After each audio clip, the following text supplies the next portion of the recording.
Hello and welcome back to my stream, all the way from good old London. You know, I'm back from LA, from the Sunshine State, even though it was a little more than sunshine this time, but it was an interesting time, wasn't it? Welcome all back to the stream. It's so nice to be back and see you all. And I was just like peeking into the chat as well and heard that the audio was going all funky again. But I think we're good. I've done my little techie tech stuff and fixed it all. Did I? Hey, Poggy Pocket, thanks. Oh my God, we got a hype train incoming already. Oh my God, thank you so much. I really appreciate it. And I think also Noodle as well, and Rogue Jelly, thanks for the resub. Y'all are amazing. I missed you all, you know? It was 2 weeks. It's been a while that I haven't streamed for that long, have I? Nice to see you all. How's it going? We had like new first-time chats as well already. What's it first? Shirachi? You can hear all my great pronunciations again. Shirachi and Scribblenator, thanks for saying hi. And Lightbright Reganite, we've got an AIM Listens too. How's it going? And Jay Mujar, sorry, there's not Wukong today, but I shall do it on Wednesday and we shall return. Oh my God, so many people are in. I'm so happy. How's it going? You didn't forget about me in 2 weeks. I'm so excited. Hey Nifty and Zero Kronos, how was LA? LA was good. It was a lovely experience. It was obviously very strange initially because the day I left, I was just waiting for my cab to the airport, and then my mother texted me and said, LA is on fire, you shouldn't go. And I was like, what? What's going on? I didn't hear about it. And then I Googled it and I was like, oh no, oh God, fire. What do I do? And then I told my mother, okay, don't panic. Let me just figure out what's going on. And I called the hotel and I called the airline, and you know the airline was completely not bothered. They were like, yep, no, everything's fine. All flights are going. I don't even know what you're talking about, you know. And then the hotel also said, yeah, no, we should be fine. We're far enough away. Mind you, it was probably like the night shift person because I called at like 11 a.m. or something, and so it would have been like 2 a.m., 3 a.m. or something in California at the time, I think. And so I was like, yeah, no, it's fine. It's fine. Don't worry about it. So I flew over and you know, and it was kind of, I don't know why my shirt is wet here. I don't know what I did. I just noticed that it's wet right here. I don't know if I have no idea how that happened. I don't know if my arm is leaking or something. And Leo, hey Leox, or Sheol Leox. This is Sheol. Yes, Council. I wanted to say hi from California. Sheol, I think. Wait, was it you made these, right? Not your friend who came along also, Venus. I wanted so Leox or Sheol made this and also made other things. It was so like this. Oh, I don't know if y'all can see this. Actually, I should. Can I? I don't know how I put this here. In front of the camera. You can't really tell very well now because it's a little jumbled, but it says Ryunosuke and Kazuma, and they're just next to each other. Isn't that beautiful? Wait, I don't know how to do this. Here. Ta-da! Isn't that so cute? So beautiful. And yeah, I got some like lovely things from people at the con. She also made these. Then I can like stand them up, and if I wasn't like green screen and I had like space behind me, then I could put them behind me. So maybe I do it for another one where I put them behind me. And isn't that so cute? Because one of them is Ryunosuke and one of them is me with a mustache. So beautiful, isn't it? And then Eddie Mendoza. I don't know if you happen to be in. Hi, my Venus. So Parrot, I think. What these drawings by you, Parrot. Was it Paradise Save? Oh, Jocelyn, is it? Okay. I think these are they by you? Because when I looked at your Instagram, actually, that seemed to be kind of like your drawing style, right? Like they're so cute. Oh, you did these drawings? Okay, sorry. So these also are by Shio. Oh, no, you did the little drawings. That's right. Why am I peeking? I don't like... Oh, I'm peeking. Let me just put my microphone down a little bit. That's better. And they're so adorable. And then she also had this one that I shared. This was like from the meme. And brought me this. Oh, and because it's green... Oh, it's actually like a little yellow, but it works with the green screen. Look. It's a see-through thing. Woo! We've got more static going on. And then kitchen also. I hope you're okay with me sharing that, but I met Kitchen because Kitchen, I was Supermart Kitchen, because Kitchen is also based in California, though not right in LA. And he gave me a beautiful signing because he's also famous of a kitchen. Isn't that amazing? And then what else do I have? Oh yeah, these little plush. These little plush toys I also got from Eddie Mendoza, who came to see me as well. And aren't they also so cute? Look, and they're like they can just hang out together, and they were like, hey. Hi, Kazuma. How's it going? Yeah, I'm all right. What are you doing? Nothing. I'm just hanging out, just thought I'll check out, Mark's stream, Yeah, cool. We can do that to that. You want to like sit together down there? Yeah, that'd be cool. I don't know why Kazuma suddenly talks like that, Yeah, that's all right. Okay, partner. We'll chill down here. I'm excited.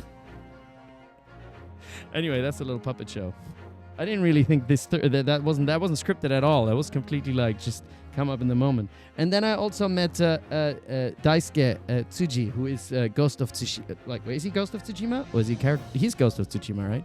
And he gave me this, which was really exciting. So yeah, like it was fun. It was really fun to meet people, and really good. Oh, we've got some Nihongo. Oh, thank you, Atelier Kieran. Thanks for the sub. Appreciate it. Oh, this is Eddie. Oh, Atelier. Eddie, there we go. See your little plushes. Plush? Because in German it's plush, right? I always get confused by languages. Aren't they so cute? Mwah! Oh, no, nobody saw that. What? It was just a friendly little smooch. They're called tsums. Tsums? I don't know what tsums are. Anyway, so many people here. Barak Survive. Oh, tsums. Oh, you're all saying it. Tsums. Light, bright, reignite. Tsum. Wait, is that... Oh, wait, I missed some of the chat because I got so carried away with my puppet show. Oh, Sheol has to go. Bye, Sheol. Thanks for popping in. Good to see you. Sheol is an amazing artist. I think she got like... And as is Venus. Jocelyn. Sometimes people use like, see, I'm so simple. I keep all my like social media as just Mark Takeshi Ota because I can't think of any other name. But yeah, like lots of beautiful artists and people that I met. 日本語も書いてあったんだけど、what did it say? 日本語で話してもいいのでしょうか？声ももめちゃ好きです。声も I don't know what the next kanji is. What is this one? See, I don't read Japanese. Thank you for I am your magician. But yeah, as the mod saying, there's like they can't mod if it's Japanese, but I can tell there's nothing that you said that was bad, so it's all good, But yes, let's keep it to English as much as we can. But haishin, stream. Oh, haishin is stream. Okay. See, learn some new kanji. I have seen these kanji before, but I wasn't quite sure how to say them. I know that the first one has like the kind of sake character in there as well. But anyway, well, people were saying these are called tsums. Tsum. Is that the brand? Or these are made by Capcom, right? Capcom. Do they make them Capcorum?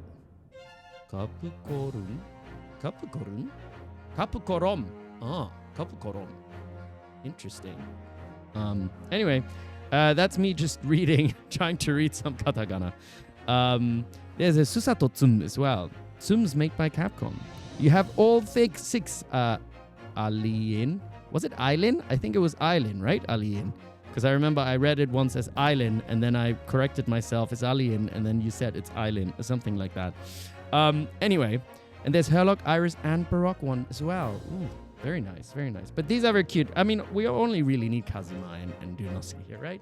And they can chill together, you know, and they just hang out. Just hanging out, just the two of us. Just the two of us. We can make it if we try. Just the two of us. You and I. Anyway, enough of that. Baroque is also important, but we still don't like Baroque yet because we haven't had his redemption arc yet, right? Sorry, Alcalin. I made you... I gave you a little earworm. That's just what I'm here for. Vikita, you're not late. You are like a wizard. You arrive precisely when you mean to, just like Gandalf, you know? You would love a puppet show with everyone. Yeah, that's. I don't know if at some point maybe I should do a whole puppet show. Although I'm not that gifted a puppeteer. I'm okay. I've done a little bit of puppeteering. What else did I want to say? I have set up. So it was really nice meeting everyone in person. I've not been used to this kind of like meeting fans at a con and everything, but it was a lot of fun and I really enjoyed it, and I hope I can do it again.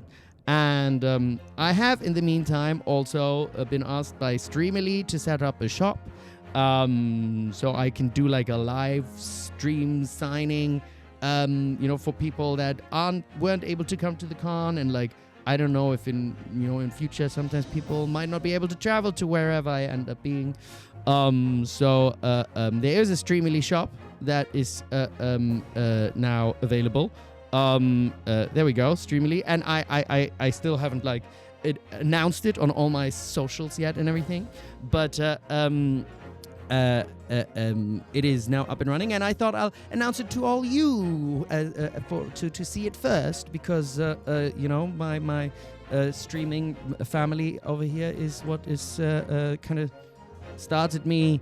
What am I trying to say?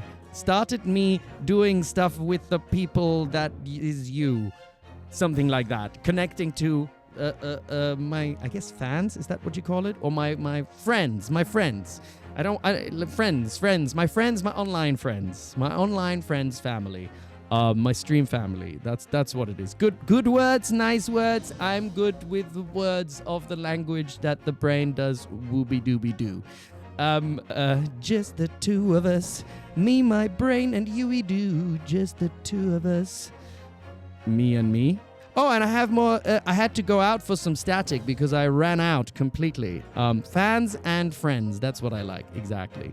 I also at some point have to get a fan, actually, so I can be like, what's his face? I already forgot his name. Aichi, Mr. Aichi. Does he return later? Don't spoil it. Don't tell me. I'm just curious.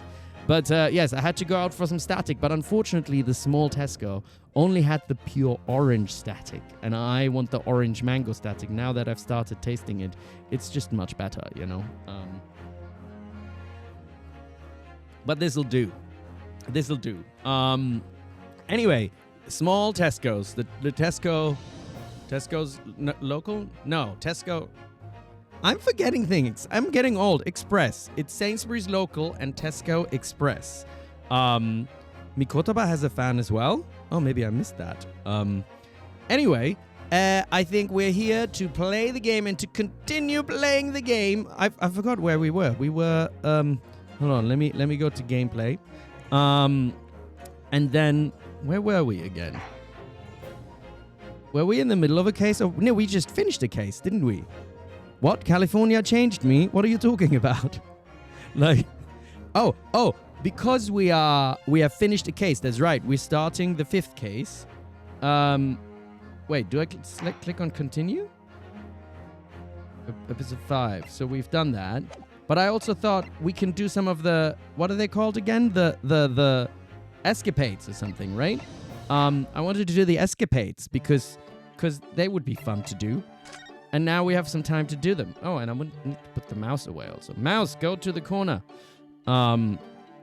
Let's do escapades.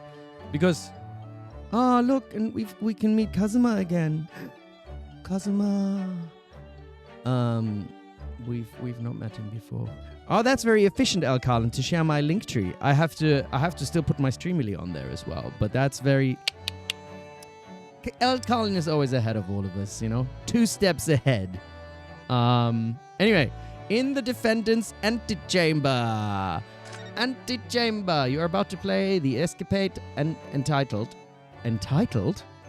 Is that the right word? Shouldn't it just be titled? The escapade titled? Anyway, because entitled, to be entitled means like, you're like, you know, is it entitled? Oh, okay. Anyway, I just realized I'm not wearing socks. I don't know if my feet are getting cold. TMI. I was just gonna put my feet. Okay, here we go. Escapades! It means we're traveling back in time a little bit. I wonder if we can deal with that. We're so focused today. I'm not at all jet lagged, so I don't know what you're talking about. So, hello everyone. Hello Huey. I always have so much fun trying to pronounce all the fun names that people come up with. Well-oiled machine. That is indeed what we are. Anyway, escapades. This escapade includes spoilers about the first game's story. Wait, but we can play this one now, right? Because it's not like we're not going to spoil anything, are we? Episode 1 is fine. Okay. We don't have to do all of them now, but let's do one of them. Okay, fine. 22nd November, 3:08 p.m. Supreme Court of Judicature. Defendant's Antechamber 5. Oh, we have Korekuta-san again, the old lump. Just look at my price. I don't even remember what he spoke like. Just look at my priceless treasure now. Myself, I have scrubbed and scrubbed, but the repellent odor of meat will never be repelled from its resplendent surface again. Ah, no sir. But you have it back in your possession at least. You should be a grateful old man. How dare you? Excuse me, but I'd just like to get at that zabuton cushion there, if I could. Rest assured, you miserable military malefactor. Malefactor. This is not over. Incarceration awaits those who would defraud a senior citizen for his priceless treasures. Watch your tongue, old man. Mark my words, I won't. Sorry, Sergeant, but could I just get at that zabuton cushion there as well? Oh. I won't go to jail. Never. Imagine if I did. The very next day, my boy would starve without the chain of command in place to provide for him. Using the child to protect yourself? Myself, I call that abstinent cowardice. So thanks for the follow, Dragon something. It disappeared from the screen. I didn't see it. But Dragon. We've got a follow by a dragon. That's exciting. Using the child to protect yourself? Myself, I call that abstinent cowardice. Dragon, drop it. Thanks for the follow. And thanks for joining. Oh, really? And who just employed the old poor defenseless senior citizen tactic? Did you hear dragon? Ooh, we've got a dragon and a valley. Whoosh. You guys can be best friends.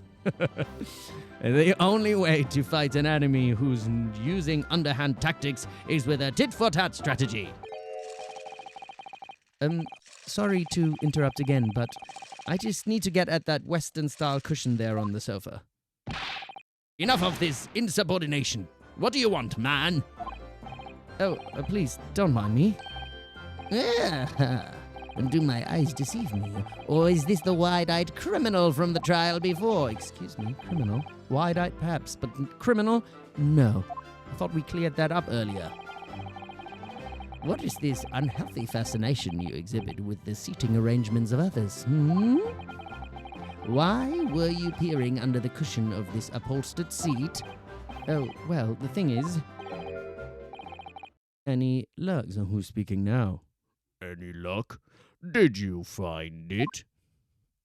Who is this now? Oh, it's Kazuma. No, sadly not. I don't think it's here, Kazuma. You really are a liability, Ryunosuke. Report at once. Have you lost something? Is that it? Yes. We were just on our way to a party to celebrate my friend's victory here when... Ooh, they were going partying. They're gonna have a party tonight, and they're gonna have a really good time. I think so. I realized that my university pin badge was missing. Oh no. A university pin badge, you say?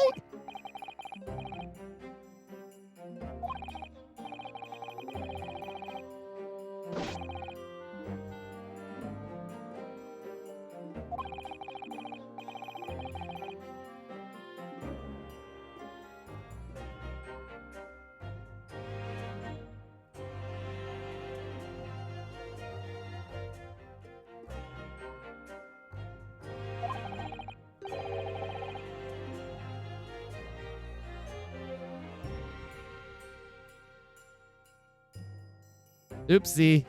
How did that happen? This is really... When did I get muted? What did I...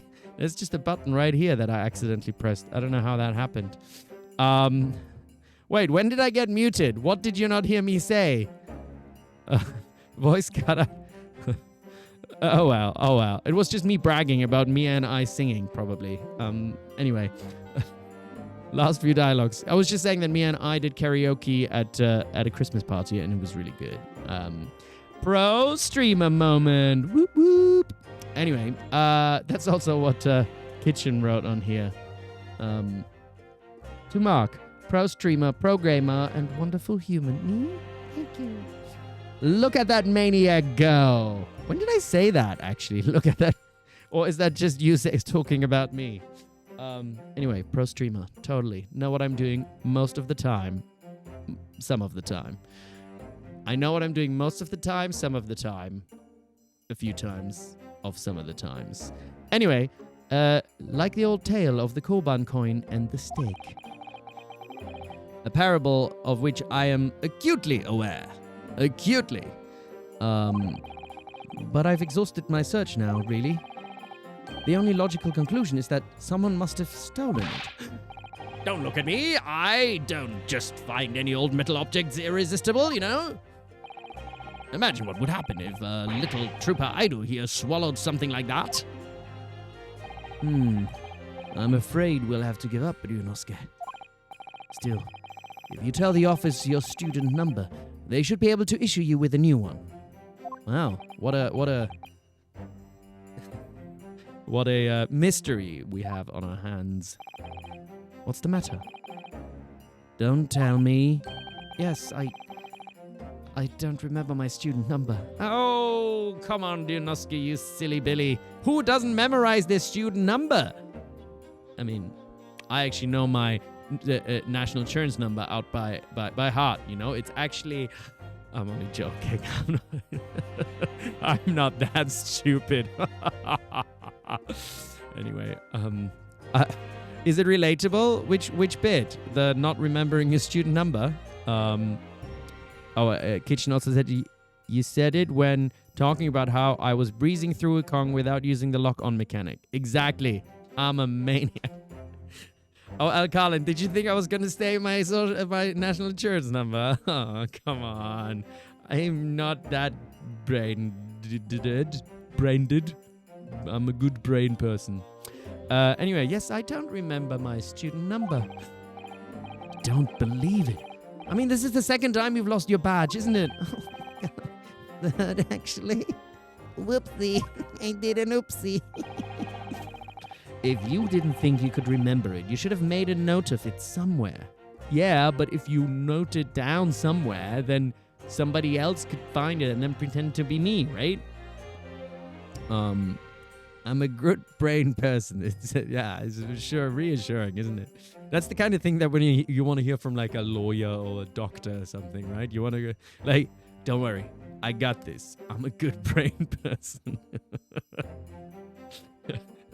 That'd be really good. That'd be really reassuring, right? From any sort of professional. If you didn't think you'd remember, you should have made a note of it somewhere. I do laws good. I told you that until I was blue in the face the last time this happened. Wow.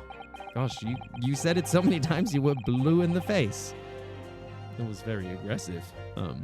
Yes, I do seem to remember someone telling me something along those lines. It was you, wasn't it? Oh, gosh. Sorry, Kazuma. I don't always hear what exactly you say, you know.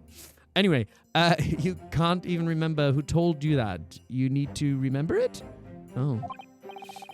Damn, he's got like a really judgy... He had like a really judgy look on his face, didn't he? It's like, Like, had his eyebrow up a little bit. It's like, come on now. Do. Anyway, well, student numbers are 6 digits, Kazuma. Who could remember 6 whole digits? Right? 6 whole digits. That's crazy. Yume isn't exactly a long-established university, you know? All of our numbers are still rather low. In fact, they only use the last 3 digits. Okay, so I just get another last... Well, that might help, I suppose. That might help. Ryunosuke, it's only 3 digits you need to remember. Just 3! That's just 1 more than your age. Can't be that hard. Sorry, my brain is such a disappointment. Oh, that is so relatable. The amount of times I thought that in my life. Sorry, my brain is such a disappointment. Oh, these writers are so mean. My brain is such a disappointment. Yes, well. Anyway, young man. Myself, I was greatly impressed with you in the courtroom today. Or in other words, your brain is just fine, young man. I'm very well, Graham. We were just talking about how our brains are disappointments. So actually, Ryunosuke was saying that, you know. Oh, dear. Oh, you mean me? A lawyer already, before you even... Oh, I don't want already an ad. Let's snooze it. We're going to snooze an ad for now. A lawyer already, before you've even graduated, and such a loyal friend to this one. This one? What's that supposed to mean? Yeah, what is this one? Oh, no, I still have much to learn. In fact, that was brought home to me in no uncertain terms only last year. My Achilles heel was spectacularly exposed by my best friend here. Indeed? Oh, look how, like, Korekuta-san is, like, constantly, like, shaking a little bit. It's like, What? By me? This is the first I've heard about it. Yes, by Ryunosuke Naruhodo. You can't have forgotten, surely? It was last summer, at the speech contest. I know what you did last summer, Ryunosuke. The speech contest? Ooh, that. Wait, is it a Greek mythology reference? I missed that.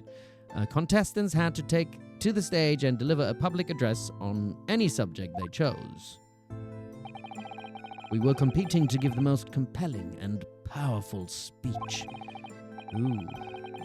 And yours was great. It made a huge impression on the audience. I remember, because I have a good brain. Obviously, since I was a budding student of law, I was determined to win. And sure enough, one by one, my opposition fell. When I reached the final at last, I came up against you. Yes, so you did. Not being rude, but when I first laid eyes on you, I thought to myself, this cheeky, wide-eyed no-hoper is out of his depth. He's going to be a pushover. That's your version of not being rude, is it? Well, I paid for my complacency because it brought on that humiliating defeat. Oh gosh. So Ryunosuke won? defeat. How were your ranks compromised? My speech was going very well. I had the audience in the palm of my hand. They hung on my every word. And then, when I came to the very last line... Yes, what happened at the very last line? It was supposed to be a climactic end. Unfortunately, I completely fouled it up. Never! You mean you stumbled on your words? Spectacularly.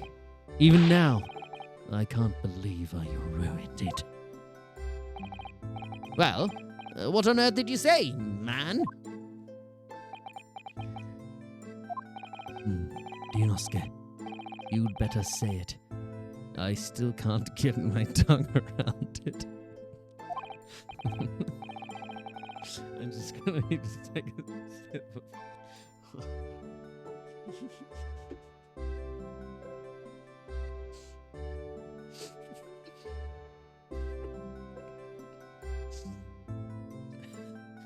Sure, of course.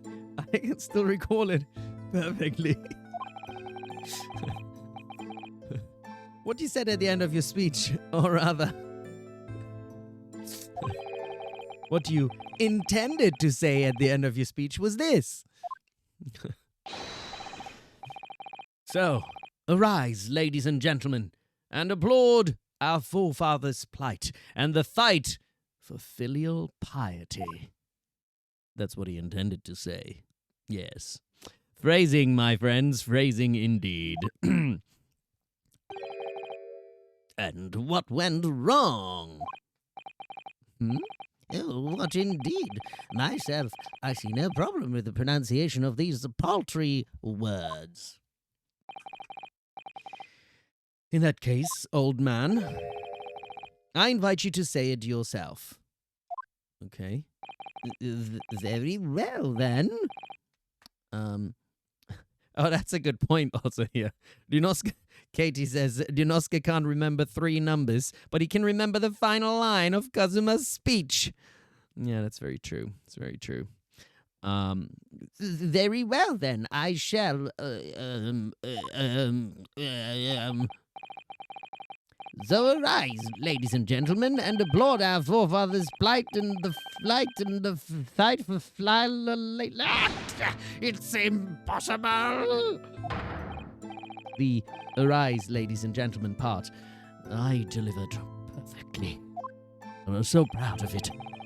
But the next part had me floundering for a whole 5 minutes. Oh my god, that's terrifying. By the end of it, I was on my knees in front of the podium, a blabbering mess. 5 minutes? I love how he's kind of like all serious. Where he's which way is he facing? This way, and he's like, yes, I was floundering for 5 minutes, and his headbands are twirling. 5 minutes. That's a long time. And that's when the audience started to heckle you. Aww. Aw, that's a little sad, though. I don't know, did I ever tell that story of how I, froze once on stage in front of 400 people? But it was only, a very brief moment. I did this monologue competition at the Stratford East Theatre. My friend said you couldn't really notice, you couldn't really tell but in your brain it feels like ages. But it was a monologue competition, and I went up and I started, and even though it was just a 1 minute monologue, and I said it 1,000 times, the nerves got to me, and I just rushed through it, and I came to the middle bit, and I was like, I don't know what the next line is. I don't know what to say.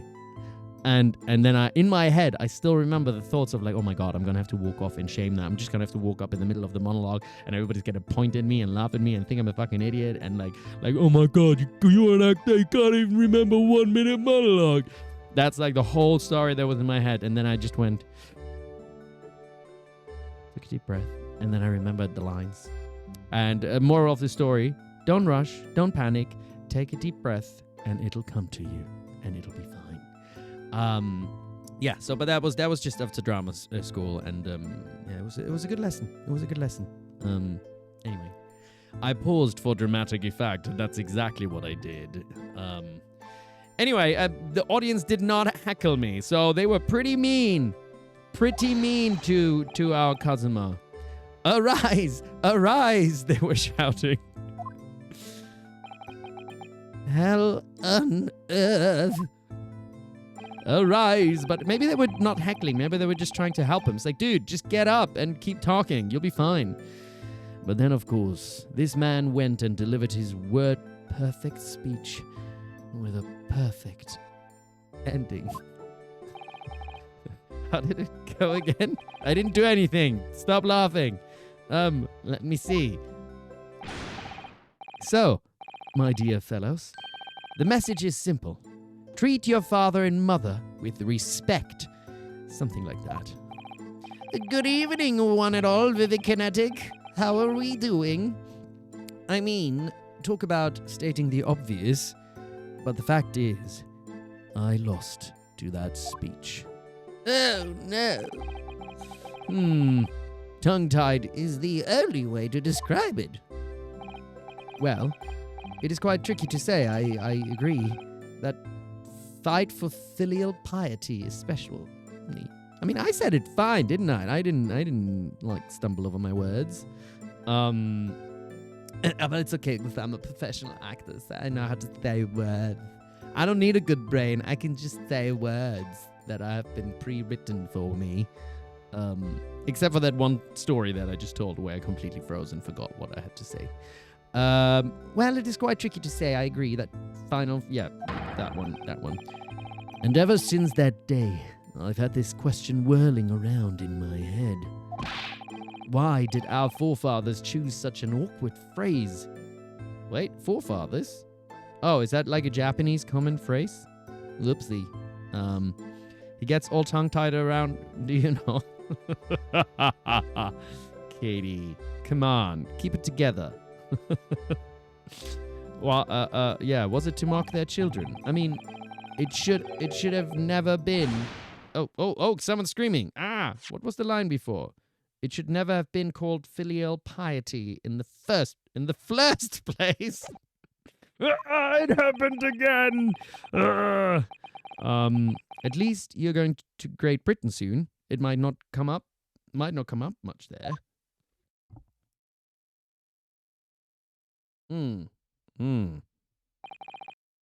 Well, anyway, having lost that accursed contest, I came after you to ask you a question. Okay. How is it that you never trip up on your words? I inquired, and you just gave me a broad smile and said, speaking fast is my hobby. I mean, really, what kind of a hobby is that? Yeah, just heads up, an ad is incoming. As Kitchen said so wisely. Do you think you could take your hand off your sword? Besides, it's just a way to pass the time. After that, you started talking at me 10 to the dozen, like you was possessed almost. Oh, is it a 3-minute ad now? Did I change it to 3 minutes? I just like sometimes I think maybe I changed it to 3 minutes because it's like, oh, better get it all out of the way, and then we can chill for an hour and not have to worry about it, you know? But anyway, we'll be back in just 2.5 minutes. It'll be fine, you know? Honestly, you can't imagine the shock I suffered that day. You really can't.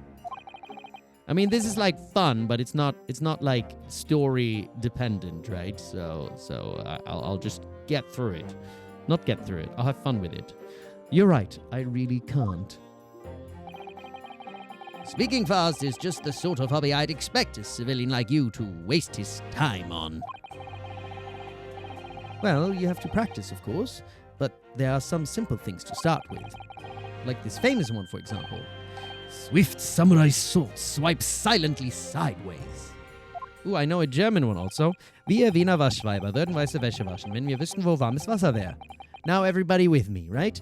Wir Wiener Waschweiber würden weiße Wäsche waschen, wenn wir wüssten, wo warmes Wasser wäre. Yes, I can see you've all said that with me, right? Thank you very much. Very good. Well done, you all. Yes. Even a decrepit tongue in an ailing frame such as mine can find its way around that one. 9? You didn't sing along with that? How strange. That was pretty easy, right? I've no doubt. It's just a bit of fun, really. I can't imagine anybody would struggle to say it. Speaking fast really is my hobby. And I don't know if speaking fast is my hobby. I don't know if I can say stuff particularly fast. Isn't that right, Cosma? Should I do a speed run of this or something? Cosma, he's just thinking. Swift samurai. Oh, God. A blabbering mess by word 2. Indeed. It's not just the samurai. Every good soldier needs to be able to handle a sword. That's why I've been busy teaching Ido the finer points of swordplay. None of this wordplay nonsense, Private. Come to think of it. Not long after that, Ryu is really enjoying this, right? Like, kind of taking a mickey out of Kazuma. Not long after that, we started to attend lectures together, didn't we? And we got into that debate about family values at the sukiyaki place on campus. I love sukiyaki. We've got 5, 4, 3, 2, 1, and people should be back from the ads now. Thank you and welcome. And you didn't miss anything except for a tongue twister. We can just repeat the tongue twister. Where is it? Swift samurai sword swipe silently sideways. Swift, and the German one. Did we say the German one? Wir Wiener Waschweiber würden weiße Wäsche waschen, wenn wir wüssten, wo warmes Wasser wäre. There we go. So you're all caught up. That's everything that happened. Yes, your argument was full of jokes and puns and wordplay as usual. I remember it well. Oh, was it? In any case, I swore that I would never let myself forget the shock you gave me back then. God, he seems really traumatized, right? Was Kazuma just like always like a winner and then, you know, he lost once and he's like, oh, no. Why? And as a symbol of how seriously I took that oath, I decided to wear this, my red Hachimaki headband. He's a perfectionist. I think perfectionism is overrated. I think do everything to like just about good enough and then just leave it. Don't because like the last like 10-20% or something, it'll take way too much time. It's not worth it. That's my attitude nowadays. Which is why I'm not like a world champion in anything or something, you know. Sorry, Kazuma. Kazuma? Did I say Kazuma? Yo, Kazuma, what's going on? Yes. You've lost me there, I'm afraid. I don't see the link. What does your red headband? Ooh, thanks for the follow. With love, Maria. Maria, Maria. Da, da, da, da, da, da, da, da, da.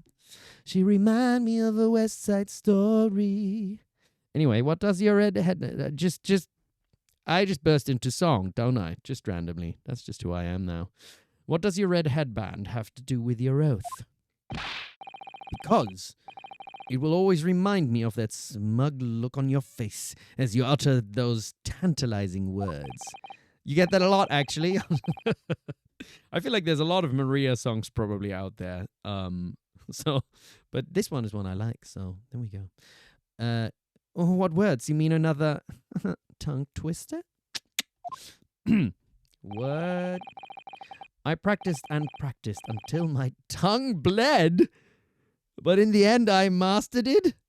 Oh, we got another first-time chat. Kate the Vampire. Oh, we've got 2 Kates in now, don't we? Katie Catherine and Kate the Vampire.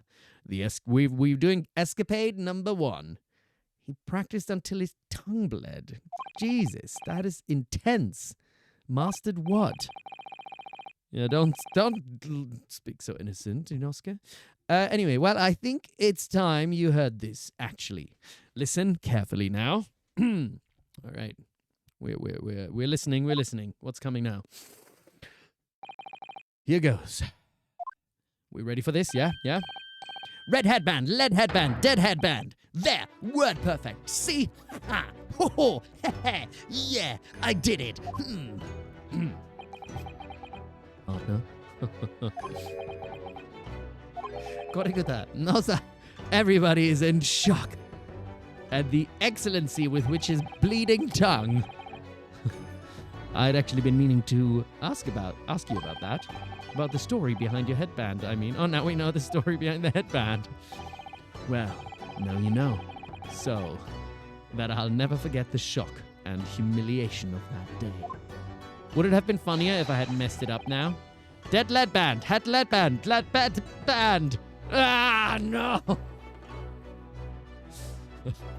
That's why I wear this red headband every single day, without fail. And why I have my assistant over there hold a fan in my face all the time. As a reminder of my loss, I let that wind blow into my face every single moment of my existence. I might get dry eyes, but at least I will never forget my failure. Thank you very much. Susato just frantically waving the fan, just like... She would have some strong shoulders then, strong arms. Well, now I know how I turned it off. I think I moved the mic and I accidentally tapped that button there. Anyway, that's why I wear this red headband every single day without fail. Without flail? Well, I don't know exactly how much of a shock you think you had back then, but it can't be more than the shock you've just given me now. What do you mean? Well, I'm sorry to have to tell you, but the tongue twister I said didn't go the way you seem to have remembered it. Huh? It's just as famous as Swift Samurai Swords, so I can't believe you don't know it, really. It goes... Red bread pan, lead bread pan, dead bread man. I have no idea what that is. Red bread pan, lead bread pan, dead bread man. Damn, they really must have done some research. Wait, what? Red oh! It seems I've knocked some wind out of that headband of yours. It's not too late, Private. You can always start wearing a red bread pan on your head instead. Your youthful vigor is manifest, young man. Your cheeks are glowing redder than your hachimaki. Oh, we got some details from Taisa. Fun fact, the original tongue twister in Japanese is the classic collar wrapping paper one. Aka makigami, ao makigami, ki makigami, which is like kiroi, which is yellow, right? So akai is red, ao is blue, and ki is in this case yellow, I believe. Kazuma replaces the wrapping paper as headband instead. There we go, fun facts. Peter Piper picked a pack of pickled persons. What? Did I fuck that up as well? Whoopsie. Why does he say urag? Urag! Urag! Why do so many words have to be so similar? Ugh, so confusing. Pickled persons?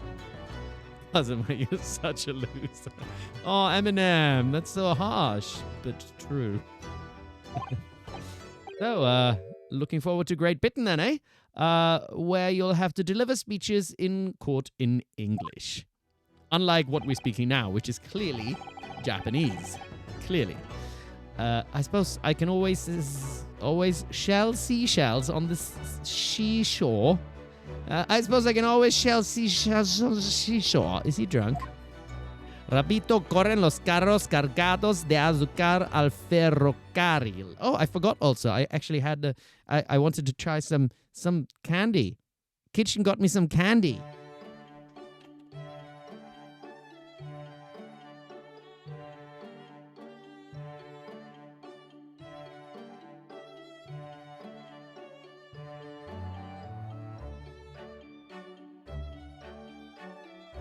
Oh, and I'm back.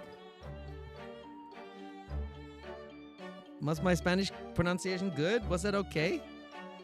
I'm good at pronouncing stuff, but not good at yeah, look at all the beautiful candy that kitchen got me, Mexican candy. And I've divided them in half because half of it is for Mia and the half of it is for me. I don't know what any of these are. Which one should I try first? These look kind of fun also, don't they? Oh look, it's green, so it's completely see-through. Oh wait, but my face is not there behind it. That's confusing. Oh yeah, no wait, because obviously you would see the background then. Which one? What, this one? Pelon. Should I try a Pelon? Pelon Mini? I don't even know what that is. So what do I do? What do I do? This looks really complicated. Do I pull this out? Wait, how? It's like, is there like, do I need instructions for this? I don't know how it works. Is this like child-proof? Take the red cap off, then push the... Ah, okay. Ooh. What is it? Is it sweet? Oh, and then it comes out like this. Boom. Oh, wait, am I too weak? Is it meant for children? I'm like super strong, I thought. Am I doing this right?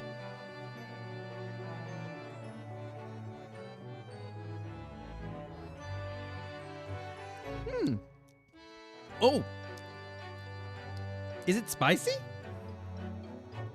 It's like spicy and sweet. Mexican children can do this. But I'm not a Mexican child, so I'm not smart enough.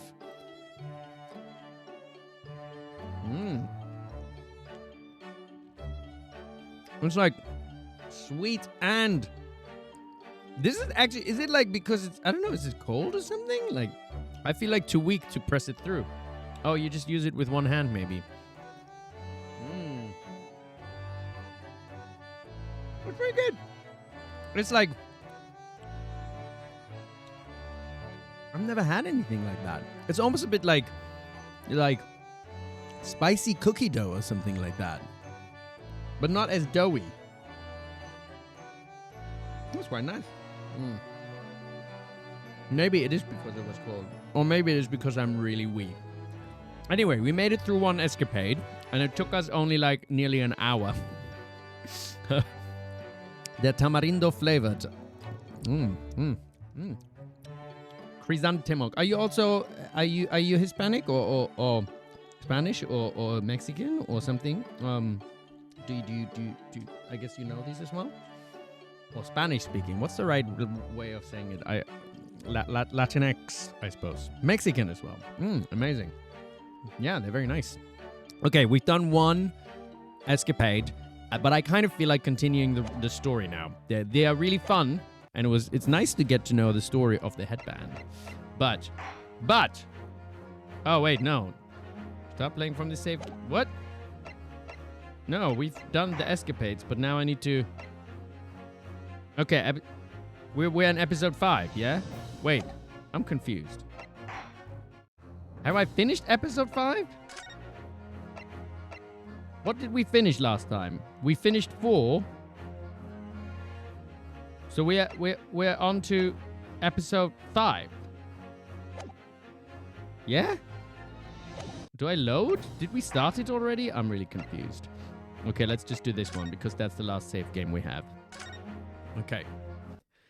Last save game, continuing. Started and... Oh, there we go.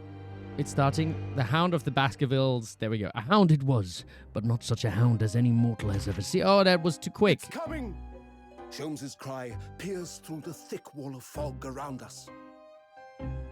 Wisps of vapor flowed over the pistol as I cocked it, and I waited, breathlessly, in the stillness. The silence lasted for what seemed an eternity, until, at last, it appeared. From the shadows of the cloud, an enormous beast sprang out upon us. A hound it was, but not such a hound as any mortal has ever seen. Its eyes glowed with a smoldering glare. The whole of its ox-sized body was outlined in white-hot flames. Its rumbling pant and hideous howl, so terrified was I that I began to tremble with fear. Look well, Wilson, Sholmes declared, gazing upon the mystical beast. For this is the diabolical hound of the Baskervilles. Whoa. The diabolical hound of the Baskervilles. That's scary. Our first 2 months in London passed by in a flash. Oh, we're real Londoners now. We spent some time here. The intros and the court case. Yeah, that's Afterglow and Farris. That's very real. In that disconcerting courtroom experience we were first thrown into on the day we arrived in the country. And in Soseki-san's terrible ordeal that had followed closely behind, we had emerged victorious.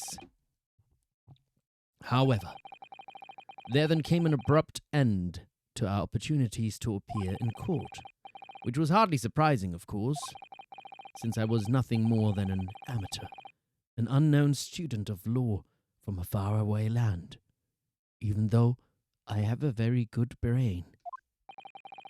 So life in our little office was very quiet. That is, until it was shattered one day by that fateful telegram. 15th April, 9:13 a.m.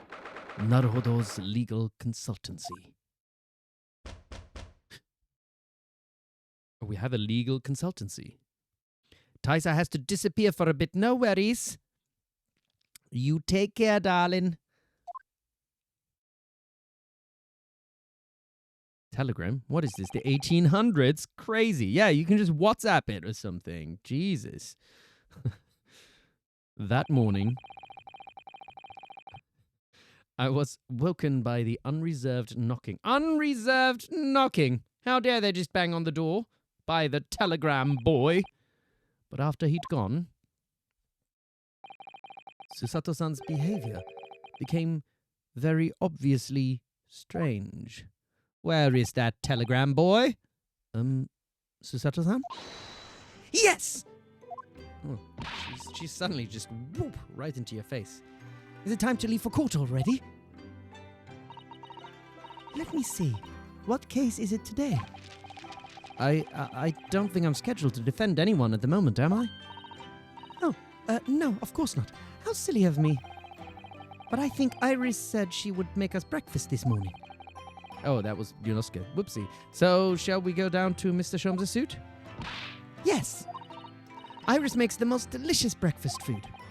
She does, doesn't she? And once our bellies are full, we can leave for court in fighting fit form. Are we going to court? I thought we don't go to court. Let me see. What case is it today? Here we go again. Oh, what do we go again? Okay. The telegram. Tell us about the telegram. So, what was it about? The telegram that was delivered this morning, I mean. Oh, a telegram? I don't know what you're talking about. Why is she being secretive? Sus. She's being sus. That's what the kids say, right? Sus. Susato. Sorry, but you're not going to get away with that. Well, I didn't think I would. Yes, that is how you talk. Very good. I'm glad I figured it out. Actually, don't give it a moment's thought. It's nothing. Nothing interesting. Boring, in fact. You're getting more and more sus the more you go on, Susato. It was just a boring old telegram. That's 3 times now that she's tried and failed to convince me it was nothing. I promise that I'll tell you about it at some point. All right. I understand. God, he's so understanding, isn't he? He's like, I trust you, Susato. If you don't want to tell me, then it's not for me to know. Maybe that's also good. Sometimes, you know, when you really want to know something, It's not like, and you just got to trust people that you don't need to know. It's okay. You know? That's fine. I suppose Soseki-san will have arrived back in Japan by now, won't he? Yes, I should think so. He left immediately after that terrible ordeal. Which would mean he should have completed the voyage already, or be just a few days away. A fortnight ago, we had that very long telegram from him. Do you remember? Complaining of seasickness.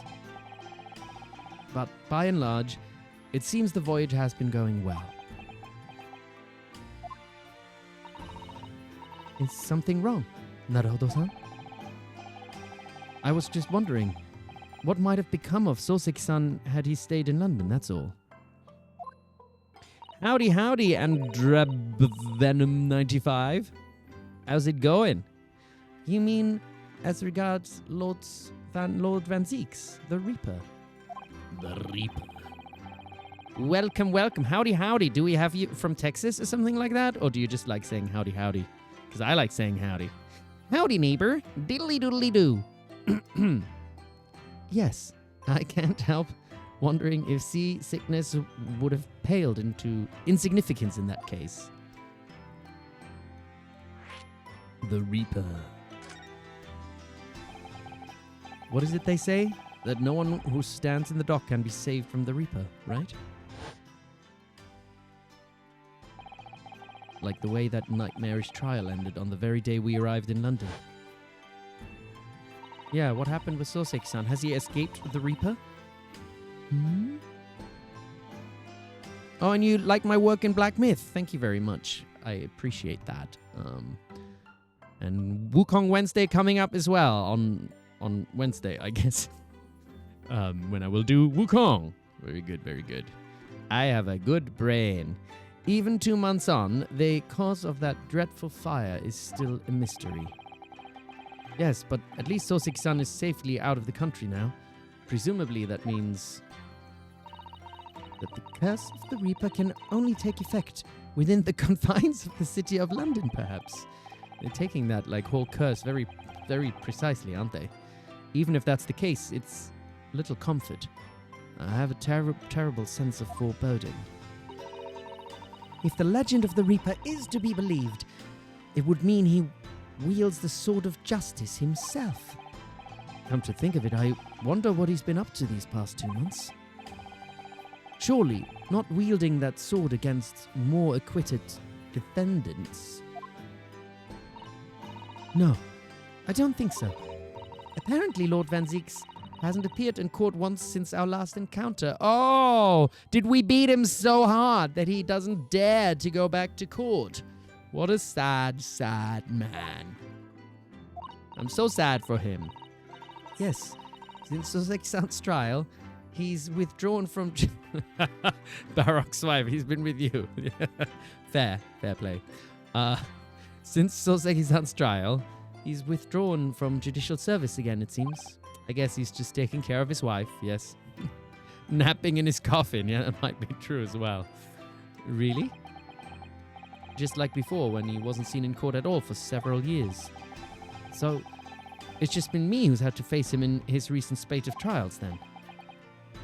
Just my luck. Yeah, my luck indeed. I wonder if luck doesn't come into it. What does she mean by that? Sorry, what was that? Oh, nothing. Never mind. She's so secretive. Okay. So we got stuff to... Oh, do we have to examine the spade? Is that... Or a shovel or something? Is that... That spade has been in here since we started renting the place. Oh, that's not a spade, Naruhodo-san. It's a shovel. Why is it not a spade? No, shovels are for digging. That's for scooping up loose material. It's a spade. Wait, don't you use a spade for digging as well? Wouldn't you put a spade into the ground like that? No, spades are... That's what I'm saying. Spades are for digging. That's for scooping up loose material. It's a shovel. But isn't can't you use the same thing for two different things? And it can be a spade and a shovel? Are they even different? Thank you, Chrysanthemo. A shovel is... Oh, look, Alcalin. Don't tell me this is like Merriam-Webster's definition or something. A shovel is ideal for moving dirt or digging shallow holes, while a spade is better suited for cutting through compacted soil or creating precise holes. Okay, that's it. Alcalin has finished the argument forever. No one shall ever argue about this ever again. I don't want to dig a hole from... Okay, we should make a poll, right? Is it a spade or a shovel? Let's make a poll. Because... No, Alcalin, facts are not what this is about. This is about feelings. So we need to make a poll about whether or not it's a spade or a shovel. Can you do that? Because I don't know how to do it. I don't want to dig a hole for myself. So let's leave it. So he's leaving it, but we're not leaving it. Is it a spade or a shovel? Go on then. Let's get voting. We need to know. We need to know the answer. Oh, damn. Shovel is in the lead. Spade is that... Ouch. Oh, I just burned my feet at my heater. Spade is the underdog, but catching up. Catching up. 13-4. Go on now. Get voting. It's spring at last, and the weather is warmer now. We need to find out what the answer is. But I love the smell of the fire and the steam rising from the kettle.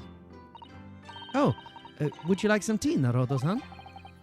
Thank you, Susato-san, but I'm all right for now. What do we have? 19-10.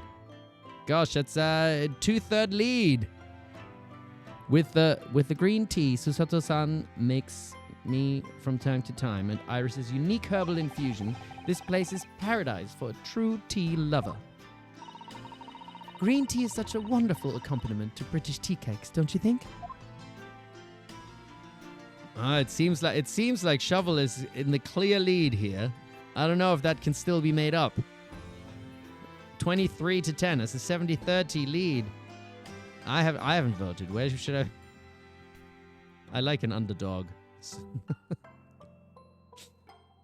So I guess it's Shovel. It seems like democracy has decided. Democracy has decided what it is, because that's how everything works, right? Democracy decides what something is.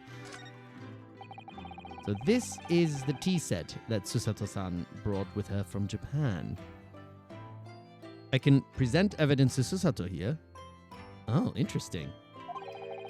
Let's hope she hasn't noticed me slipping sugar and milk into my cup when she makes it. It's just so bitter. Oh, Shovel has won by 68%. 23 to... What was the other one? 11. Very good, very good. Thank you very much for the poll. We've finished it once and for all. We've finished it? Resolved it? Is that the word? Resolved it. That's what we did. Very important discourse. Tea is a drink to be enjoyed, Naruhodo-san.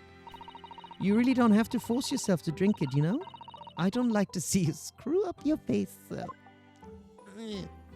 It's fine. I think Ryunosuke would very much like drinking some static. It's delicious and sweet. We've the great Ace Attorney resolved it. Very clever. Very clever indeed. What else we got? Oh, that looks like a bit of a mess. Not at all like my desk. We've only been here in London for about 2 months, but my desk is starting to look a little messy already. We could tidy up once in a while. Oh, I'm sorry, I'm trying. It's just so hard. So I always say, making a mess is a small sacrifice to pay for being able to further your studies. Oh, damn. That's a lawyer if I ever heard one, just making excuses. And time spent tidying up is time you can devote to the same cause. Very clever. And time spent on ridiculous arguments is time that could be better spent on some simple housework. She wins, but I'm supposed to be the lawyer. But I'm supposed to be the lawyer here. Damn it. She won. What is that like a little plush up there as well? Oh, a Daruma doll I brought with me from home. Still with only one eye colored in. I said I'd color the other eye once I won my first court case here in Britain, but you have won, haven't you? Twice, in fact. Because I feel as though I'm still lacking as a lawyer. I tell you what, why don't you color the other eye in once you think I'm a proper, fully fledged lawyer? If you insist. Very cute. Oh, do we have a ladder here as well? Oh, we can't investigate the ladder.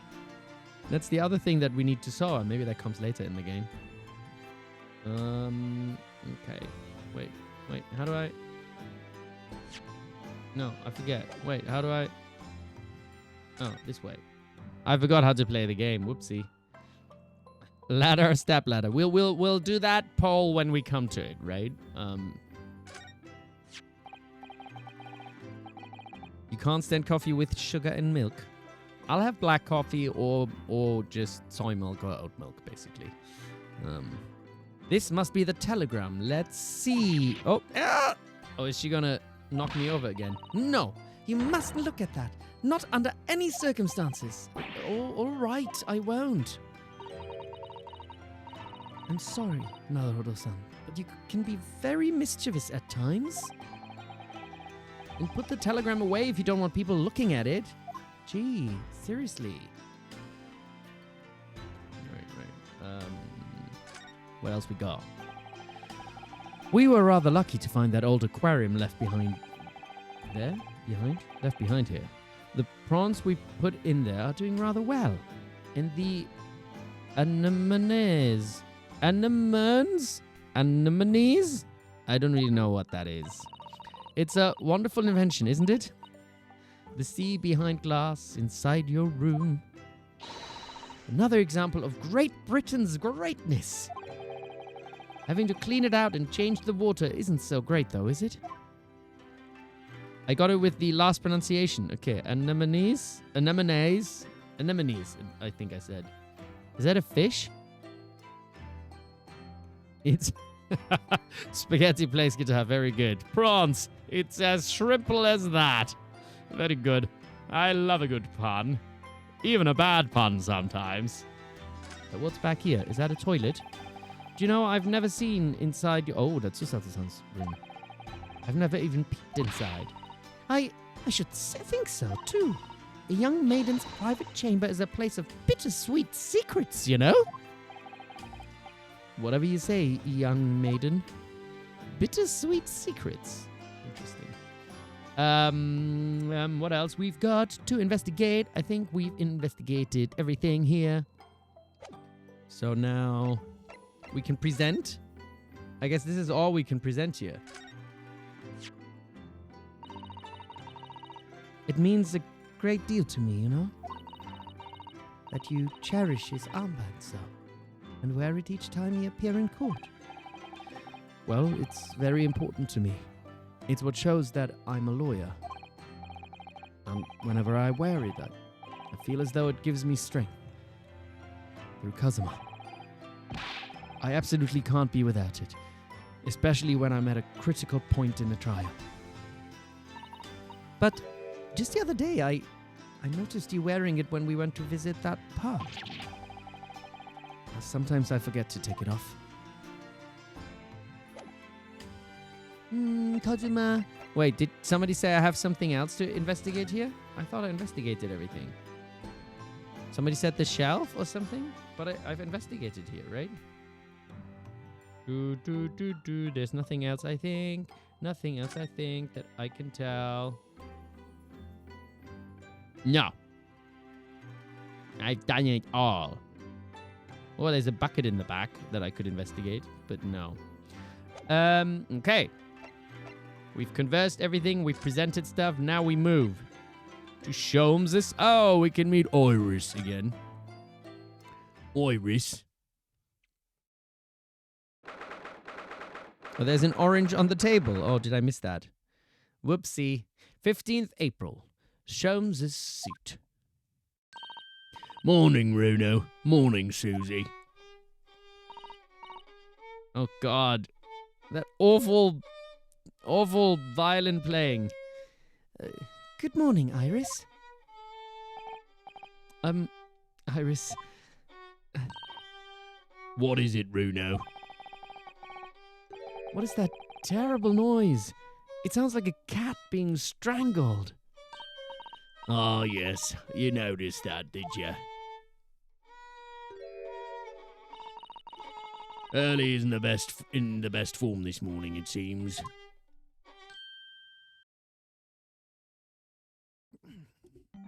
Oh no, he's all gloomy. Hello. Hello, Mr. Sholmes? Good morning. Oh wait, that was me speaking. Good morning. To die, perhaps. Oh my god, he needs to go on his meds. Has something happened, Mr. Sholmes? You look miserable, and the way you were playing the violin before. My analytical mind is dead. Music is dead. The world is dead. Damn this blanched existence. That's all it is, my dear fellow. Nothing of consequence. Oh, jeez. I'm afraid I don't understand. Well, Iris, isn't it time we ate? Some dry toast and insipid coffee for me if it's not too much trouble. Meow. Oh, does your kitty not cheer him up? Hello, kitty. Oh, look, it's Wagahai. Good morning, boy. Oh, I want a kitty. New kitty. That must be some sort of tiny door for cats to use. But how did it get there? Wait, is that the same... Did we have a cat earlier? No, we didn't have a cat. We had a snake, didn't we? On the ship. There wasn't a... No, there was a cat too. Was it a little cat that the Nicolina had? I forget. What's up, Shadow Dam? Happy Saturday. Saturday? Sunday. Happy Sunday. My brain was confused there for a moment. Well then, everyone, time for breakfast. Oh, wonderful. Let me help you, Iris. Oops. It would indeed be a fine day to... Oh my god, he's just too miserable. Get it together, yo. Why is it peeking? Don't peek. Ah, I knew something looked different. Oh, he's lost his machine. Is that why he's so sad? Something's missing from Mr. Sholmes' desk. It's been a long day already. Jeez. So long, like the Saturday went all the way through, eh? God, why is he so miserable? Wanting to die. Let's talk about this. You're clearly going through something. You seem to be very unhappy this morning, Mr. Sholmes. What's happened? Come on. Use your words. Talk to us. We're friends. It used to be the case that in my hands this violin sung like the dawn chorus. Its mellifluent tones would make flowers bloom. It would? But now, the muses are unamused with me. The goddesses of music have thrown me over. Whatever do you mean, Mr. Sholmes? For hours I have bowed, for days even. For the night I have endeavored to no avail. Came in all confident. Don't worry about it. Saturday, Sunday, it's all the same. They're just days. That sound, my tone, is lost. That brilliant, clear, unwavering tone, gone forever. No more recitals of unbridled emotion. Well, you haven't been practicing much lately, have you, Early? Come on now. Don't worry, I'm sure it'll come back to you in time. Heed my words, Mr. Naruhodo. The goddesses of the arts are fickle. One day they bestowed genius on a man, the next they unmercifully withdraw it. Oh dear. Why is this happening to me? If they take the turn I have for the violin from me, what is left, for pity's sake? What is left? Deduction, perhaps? Isn't that what you're known for? The missing machine, gosh. Ah, he's going through some, Mr. Sholmes. I don't like to pry, but... Your desk looks rather empty today. Ah, well done, Mrs. Otto. Your observational skills do you credit. Oh, no, Mr. Sholmes, they pale into insignificance when compared to yours. We'd struggle not to notice, wouldn't you? Indeed. You mean Hurley's great analytoscope? That's at Windibanks now. Sorry? It's at a windy bank? No, Windibanks, the pawnbrokery. Pawn? What? You mean you've pawned that enormous machine of yours? It has some considerable value, you see. Quite undeservingly. But isn't it a very important machine for your work? I do wish you had consulted us if your situation had become so desperate. I should have gladly passed what little income I have to you. God, she's so sad. She's going to cry. Dear madam, things are far from desperate. But the pawnbroker has your wonderful machine. How can it be anything but desperate? Making use of a pawnbroker is quite ordinary here in London, I assure you. It is? It doesn't sound ordinary at all. It would seem that neither of you fully understand how pawnbroking works. Oh, what's to understand exactly? How pawnbroking works. What did you mean when you said we didn't fully understand how pawnbroking works? Oh, to the people of London, pawnbrokers are akin to banks. Banks? On Mondays, merchants relinquish their finest jackets and trappings to their pawnbroker of choice. With the money they receive in return, they are able to trade happily through the week. And then on Saturdays, they go to recover their things using the money they've earned. I had no idea. This has been a fascinating lesson for us. Everyone does it, you see, especially people in inner London. And should they have money to spare, they would purchase another fine jacket. Not to wear, obviously, but to pawn should the need arise. Oh, how ingenious. So, whenever we have something that is getting in the way, we leave it at Windibanks, you see. The pawnbrokery can be thought of as an extremely liquid art. Who would have thought that even pawnbrokers are different here in Great Britain? Of course, you have to watch Hurley with it. Or do you like my Irish voice, Vikita? Vikitita? Vikitita 21. Sometimes he pawns things he really shouldn't. Don't you, Hurley? What does it matter? The world is dead to me now. Jeez, he's so miserable. Alright, what do we have to investigate? Fires burning comfortably in the grate today. It's a very different feeling to a Japanese hibachi somehow. Oh, look at that photographic print of a lady displayed on the mantelpiece. Could it be? Yes, it must be. It's the woman. Oh, how exciting. How exciting. We've got a new follower as well. Bistrian. Thank you, Bistrian. Is that supposed to mean something to me? Wait, what? The woman. Okay, but we don't see any further analysis of that. Okay. We got some cards. The woman. The woman. Who's the woman? These are all no spoiling, by the way. Just this was a rhetorical question. These are all mementos of Mr. Sholmes's past cases, I think.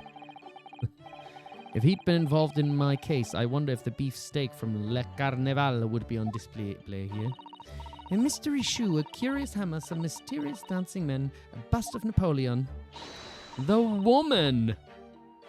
Ah, thanks for the first-time chat, Histrion. Good to have you here. Glad to have you join in the fun. Ah, what an entrancing collection. It looks like an untidy assortment of junk to me, rather like what's on my own shelves. Well, you really ought to learn to keep your things in order, Mr. Naruhodo. It's Irene Adler. She doesn't actually feature in the game. Oh, so it's a Sherlock reference. Okay. Got it. The woman. No favoritism there at all. None. We don't play favorites ever, do we? Hey, what else we got here? Oh, we got some formula here. This is where Iris notes down ideas, isn't it? You know, I'm actually I'm kind of cold, and I'm just going to put something else on, and this seems to be the closest right now.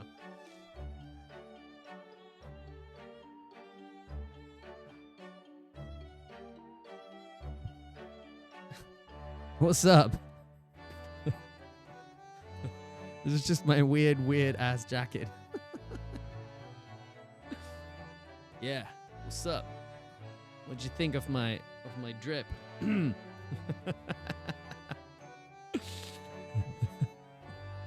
I got that from a job once, actually.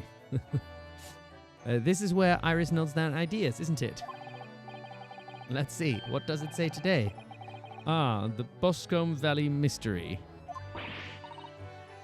This wasn't even planned. It just was there. I thought, all right, we'll put that on.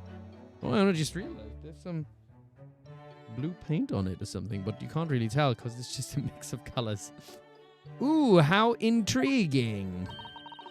It must be the title of Iris's latest work. Oh my! I wonder what fantastic tale awaits us. Susato-san looks like an angel, but I bet she's dreaming of the most unsavory crime you could imagine. Yeah, no unsavory crimes. Ooh, is that like some drugs that maybe our friend Sherlock should have? That's a charming little white shelf, and full of charming little bottles too. But the contents of them aren't quite so charming, it seems. Science is the future, Mr. Naruhodo. You can't deny it. I'm saving my money so that I can buy some chemistry apparatus as well.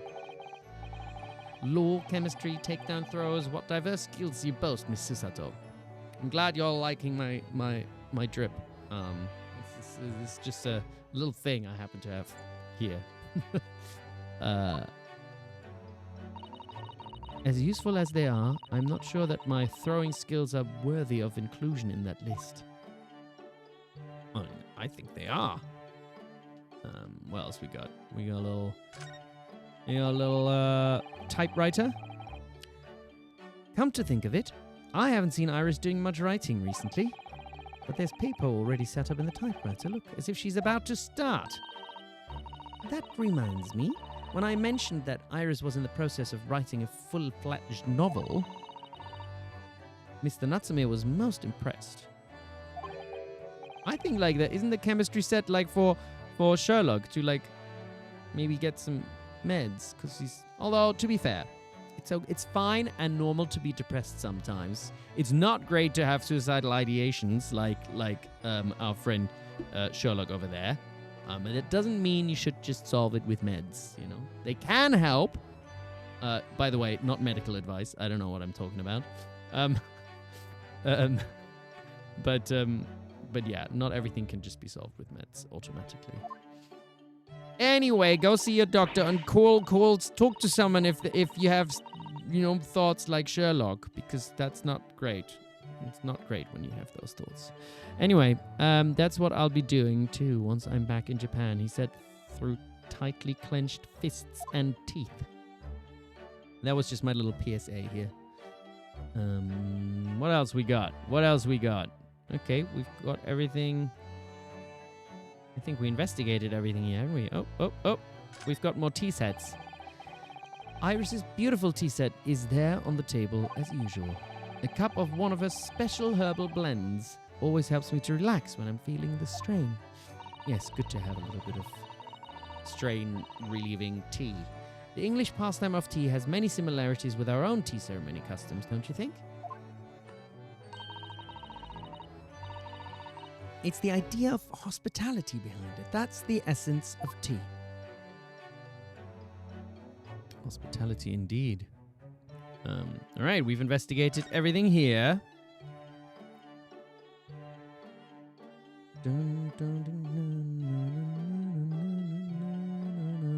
What else is here? We've got a globe. There's all sorts on these shelves. Chemistry apparatus, books, papers, and lots of things I've never seen before. It's all heaped up so high I can't help feeling that the whole lot is going to topple at any moment.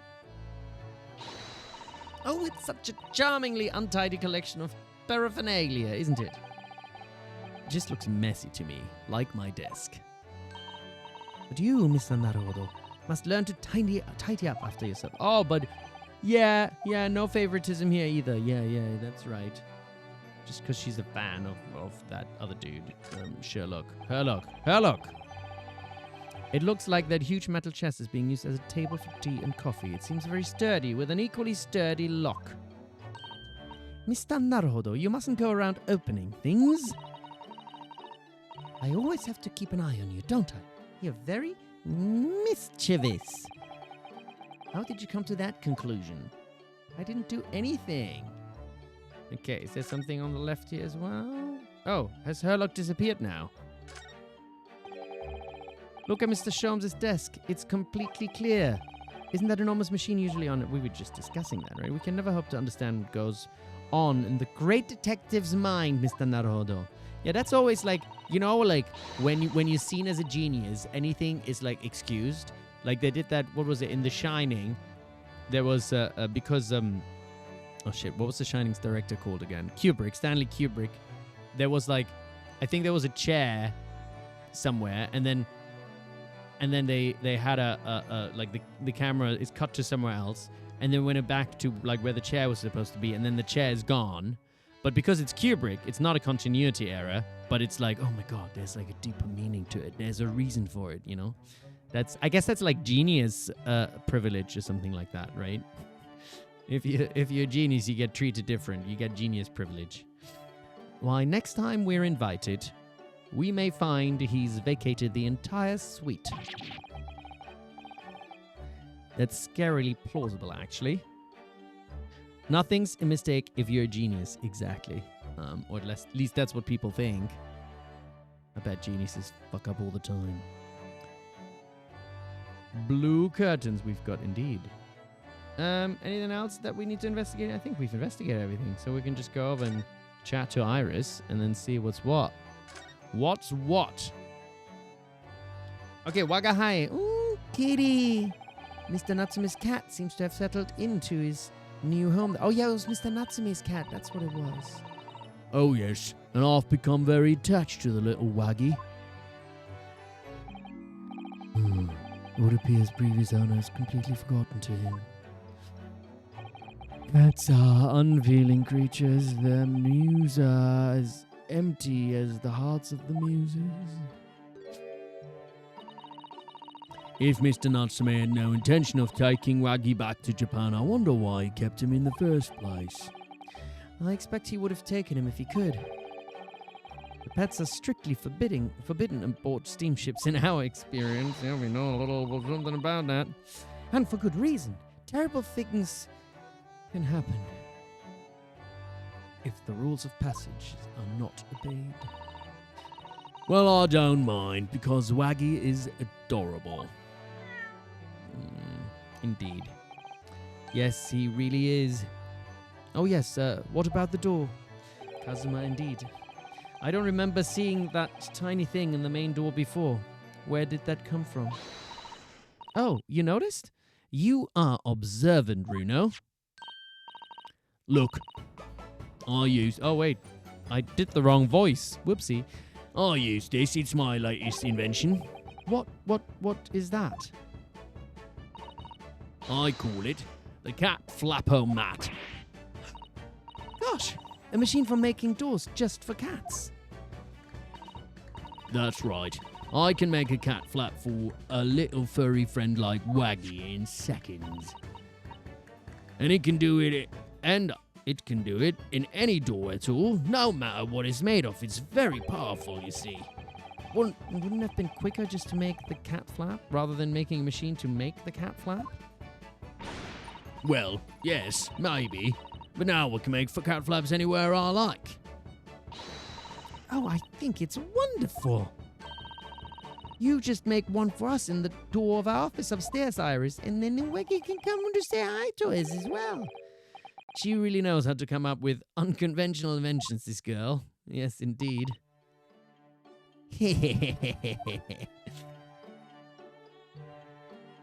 Excellent. Oh. Oh, what was that? Wagai? Oh, What's happening? What's going on? What was that? Oh no! Wagai's tangled up in your violin. Oh no! I think he thinks it's a toy. No, what's doing it? What's going on? Oh dear, Mr. Sholmes' precious violin. Why should I care? What? I shouldn't be surprised. If the cat is a more accomplished musician than I now. Aw, come on, Sholmesy. Mr. Sholmes is really in poor spirits, isn't he?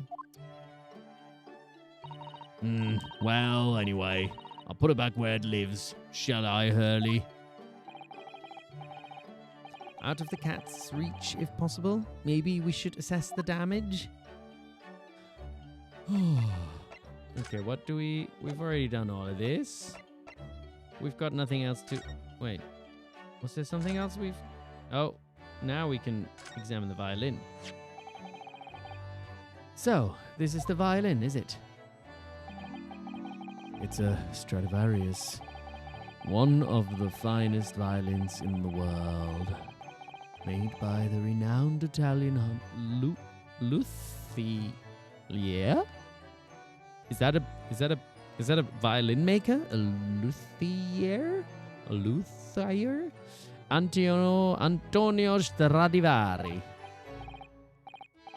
Oh, I see. It doesn't really look like anything special to me. I didn't know that there's a word for violin maker.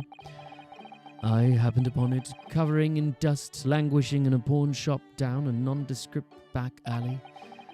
The broker had no idea of its value, so I was able to purchase it for a mere 55 shillings for Stradivarius.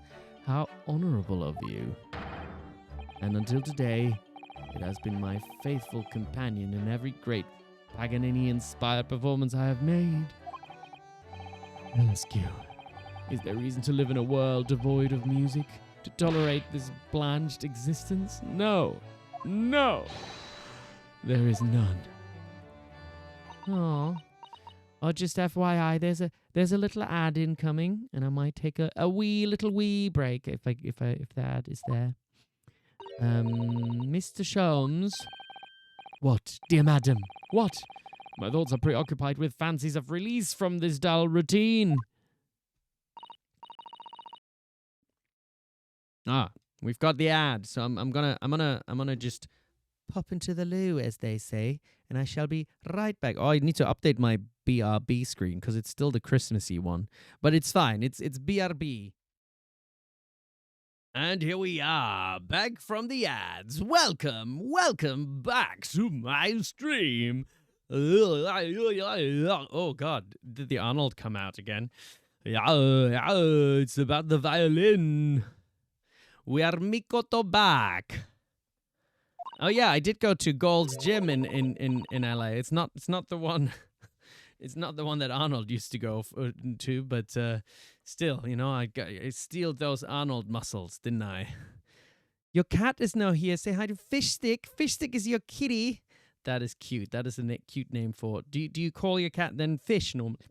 Oh, excuse me. That burp just came out of nowhere. Oh, I changed my jacket also because this one's warmer. The other one isn't very warm. It's all flash, no substance. What do you say? Fishy. Fishy. Fishy. Come here, Fishy. Fishy, fishy, fishy. And you feed Fishy to Fishy? God, that seems like it would almost be like... what is it called? Cannibalism. Anyway, Susato, it looks very different to normal, don't you think?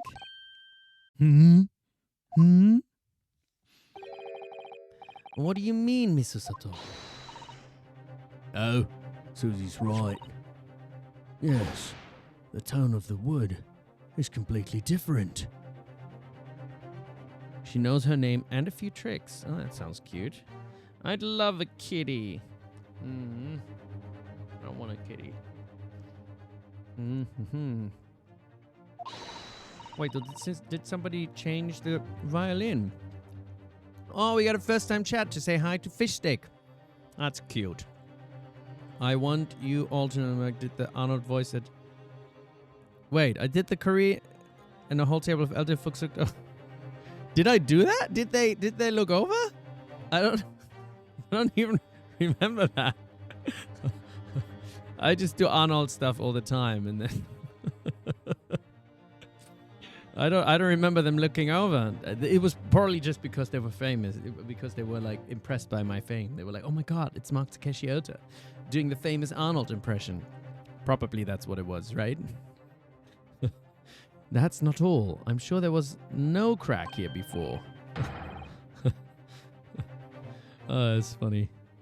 They thought I was actually Arnold. Yeah, that's probably what it was. They was like, "Oh my God, it's Arnold. Ah, he looks so different." It's like, you know, like the camera adds 10 pounds. That's probably what they thought. It's not even the right size, is it? What's this? Wait, Sholmes is getting back to action now because it's not his fault that he's playing bad. I'm terribly sorry to have to tell you this, Mr. Sholmes, but my iPhone book is telling me that instrument isn't a violin at all. What is it, a viola? Is that a different one? Then what? I believe it's an entirely different instrument called a audio. Input is my mic really loud? Is it peaking? Oh, damn it, that's annoying. Yeah, then I'll turn it down a bit. We don't want peaking. No peaking. It's an entirely different instrument called a viola. Yeah, this is more in the natural range, I think, isn't it? Yeah, that works. What? What? Oh, Mr. Sholmes, are you all right? You're right. You are quite right. This isn't my faithful Stradivarius. So what, pray, is this piece of stringed flotsam? Not your faithful performing partner, then? Ah, I see what must have happened. You do, Iris? This is just a simple mix-up. Sounds like Iris might be able to tell us exactly what's happened if we ask her. Ah, and our Sholmes is back to full power, is he? Full power. All right, what's the mix-up? Come on, then. Spit it out. What did you mean by a mix-up, Iris? Well, you see, this viola, I mean, was at the Windy Banks until last week. At the pawnbrokers? Not Mr. Sholmes' beloved musical partner. Ah, there is a proverb from the East with which you are no doubt familiar, my dear fellows, and I'm back to my old strength. Always let a beloved child travel. What? Yes, indeed. So you sent your beloved violin to the pawnbrokers in the hope that it would experience personal growth? Oh, what a wonderful idea. Ah, she's fangirling again, isn't she? Last week, I pawned my great analytoscope in order to release my precious instrument. But it would appear Mr. Winnebank mistakenly furnished me with his tawdry fiddle instead. But my ears cannot be deceived by the hollow timbre of this piece of timber. No, but your every sense was deceived by the fact that it just had strings. A viola is a completely different size from a violin. Like he should know instantly. Pshaw! A fine state of affairs this is, and why I always say, Mr. Naruhodo, never trust a pawnbroker. They will try to fiddle you every time. Does he say that? But earlier you told us that you could think of a pawnbroker as an extremely secure vault. What a silly man. He is pretty though, isn't he pretty? Come, Mr. Naruhodo. Dilly-dallying will get you nowhere. Sorry? Crunching your toast with that vacant aspect, fressing your coffee so obtusely. I don't even know what fressing a coffee is. Are you not a little embarrassed by your own conduct, considering the urgency with which we are faced? We must visit Mr. Windybank's brokery at once. That's right, isn't it, Mr. Sholmes? Precisely, Miss Susato, without a moment's delay.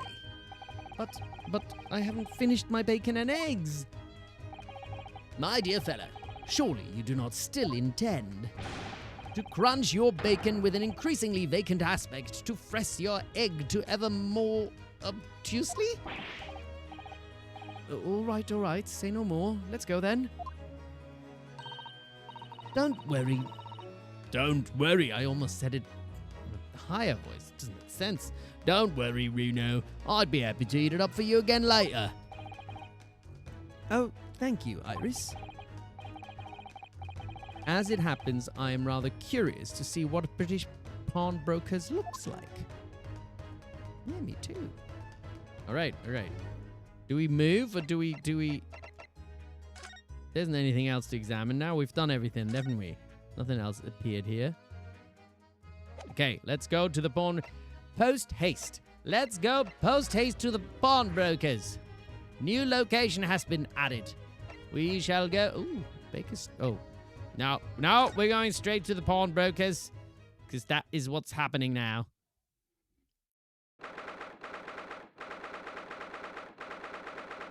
"15th April. Windybank's pawnbrokery." So this is a British pawnbrokery. Oh my, there are all sorts of tools and contraptions in here that I've never laid eyes on before. Ah, Susato-san, that spark of wonder in your eyes, you can't wait to scour the shelves, can you? I get the impression you enjoy places like this. A new location, surely nothing bad will happen there. I don't like your implication, Himiko Knox. Nothing bad ever happens to us here. You know, we never get anything wrong, we never get accused of murder, and we never die when we play Wukong. All of these things are absolute. Anyway, I don't know why, but seeing such a lot of things I don't understand is a real thrill for me. My dear fellows, let us not forget why we are here. Oh, Mr. Sholmes. We are calling on matters of business, not pleasure. And clearly, Mr. Sholmes means business too, judging from the spark of fury in his eyes. What is this? Mr. Windybank, Mr. Sholmes, sir. Welcome back. Did you hear that brazen welcome? Well, yes, we are potential customers after all. We are disgruntled customers, Mr. Naruhodo, and it's time to inform Mr. Windybank of our ire. Come, the fight is afoot. Okay. Let's talk about the violin/viola. Naturally, you will recall this, which I retrieved from you some days ago.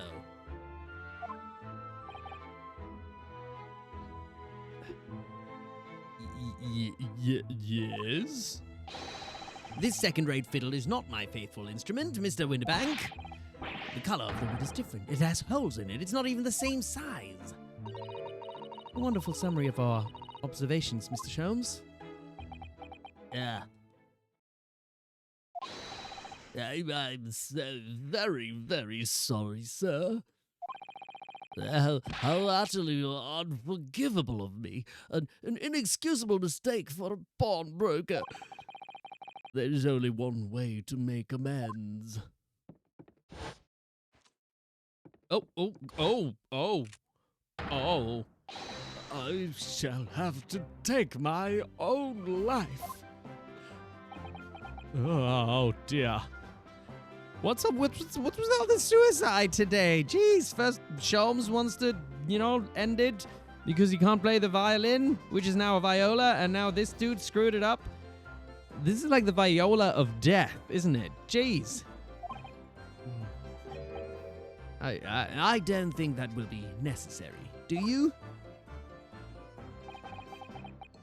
If I may just say one thing before I pop off. Yes. It was you, sir, Mr. Sholmes, who took it upon himself to remove the item the other day, I believe. Yes, thank you, Kitchen. This is not how we cope with things, okay? Like, please. No. Bad coping. Bad. As I recall, I entered the storeroom to fetch your violin when I heard, here it is.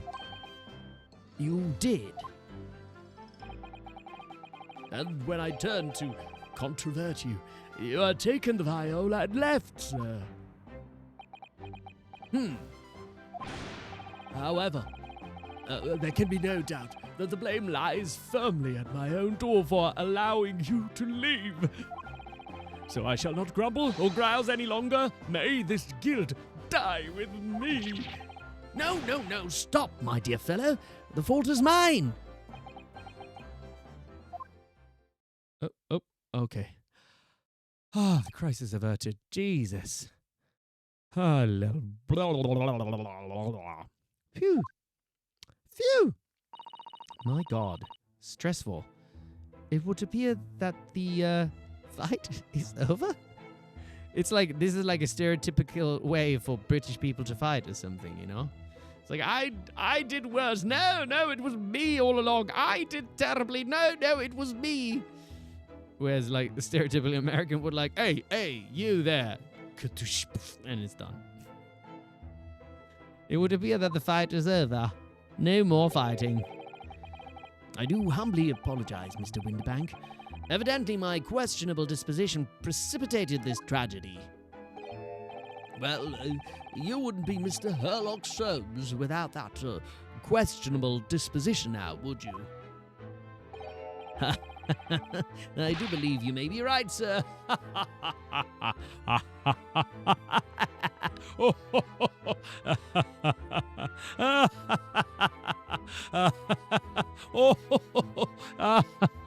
Okay. It's either laugh or cry, I suppose.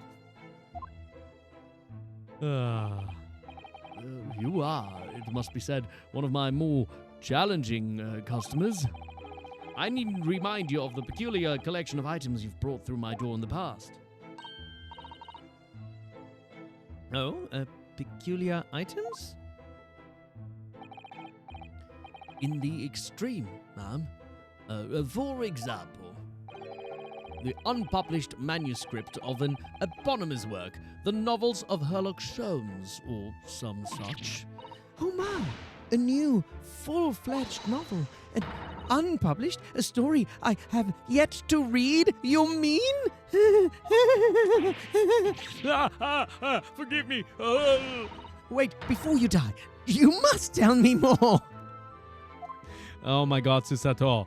Like, not even stopping him from killing himself. Instead was like, okay, I understand you'll have to shoot yourself, but just tell me what it's about. Just tell me. Silly.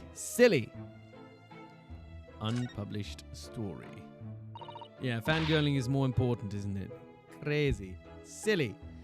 I must know more. Tell me everything. Everything. Wow, Susato-san is really fired up now, isn't she? Is there really an unpublished story under this very roof? Well, one day the gentleman here brought in an old metal chest, you see. I should like to entrust this to your care for a while, Mr. Windybank.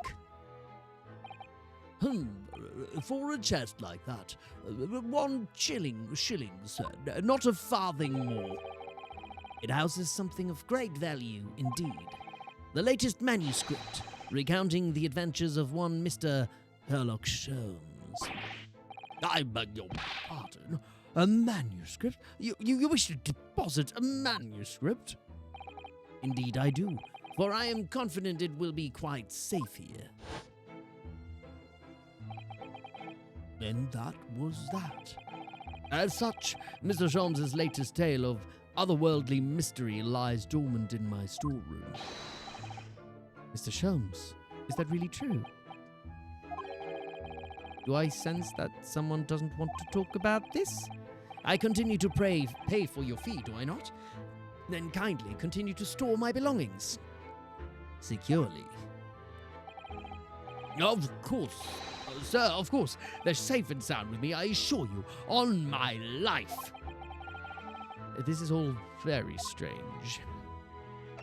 Very strange indeed. I wonder, could I ask you something?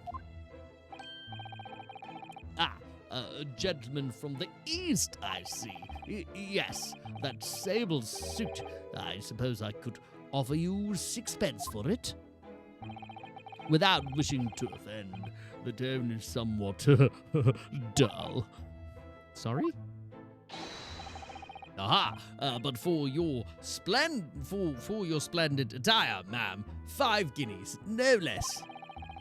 The collars are exquisite, the design exotic, Eastern artistry at its finest, may I say. Oh my, 5 guineas you say? How interesting. No selling of our clothes, should we? Why do I feel as though I've suffered some sort of defeat here? Actually, I was hoping to ask you about your business. I've heard it said that pawnbrokeries are used rather like banks here in London. Yes, sir. Indeed, many of my customers utilize the establishment as you describe. I appraise their items and offer them a proportionate loan and 2 months of secure stowage. If in that time they repay the original sum to me, plus the agreed interest, their items are happily returned. But what happens if they don't pay you the money? Then the items are offered for sale in my shop, as you can see on the shelves behind me. So you never sell items before the 2 months has passed, then? That's right, ma'am, that's right. Which means some considerable responsibility rests on my shoulders. Should a customer's precious belongings be lost, the only recompense is for me to end it all. The very idea, Mr. Windybank, is an absurdity. One should never talk of one's demise so casually, as he did like a mere 15 minutes ago. Says the man who was telling us it was it was a good day to die only this morning. What a hypocrite indeed. And let us not forget that I have already helped you take measures to ensure such a tragedy never occurs. What sort of measures? I engineered a simple device, which Mr. Windybank has installed here in his shop. I call it the red-handed recorder. Is that not so, Mr. Windybank?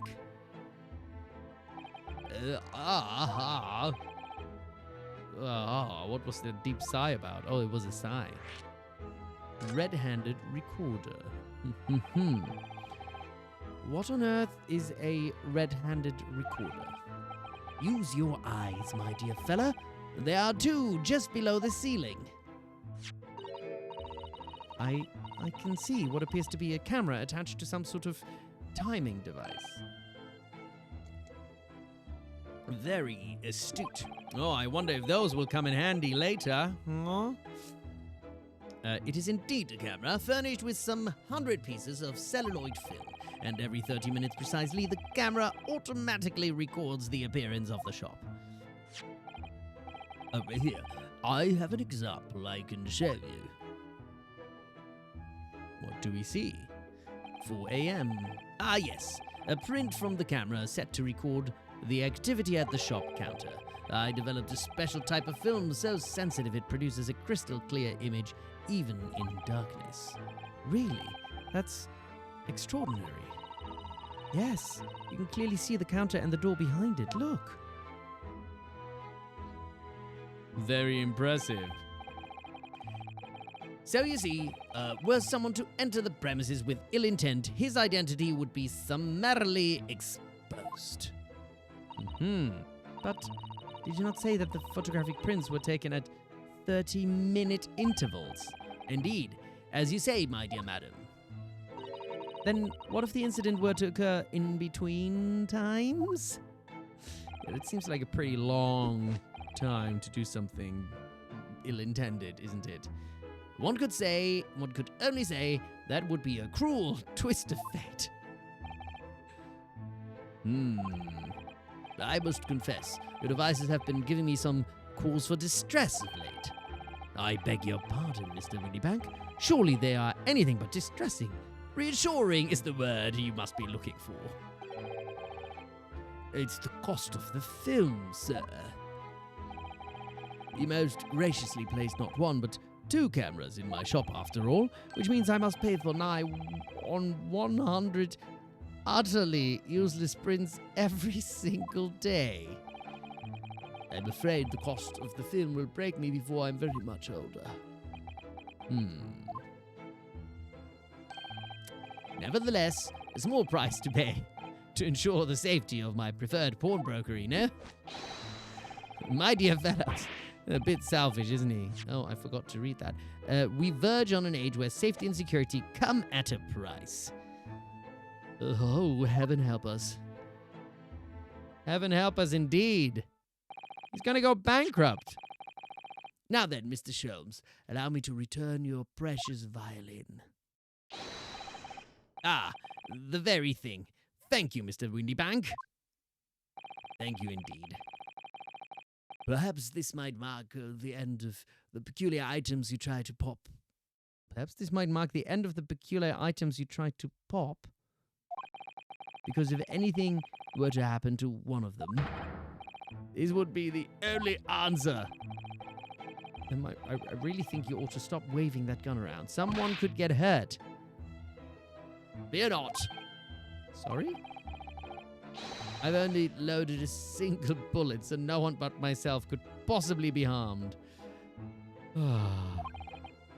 That's not really what I meant. You could also be harmed, and we care about you, Mr. Windybank. We don't want you to get hurt. Good day to you then, Mr. Windybank. It's been a pleasure as always, Mr. Sholmes. Okay. So, Mr. Naruhodo.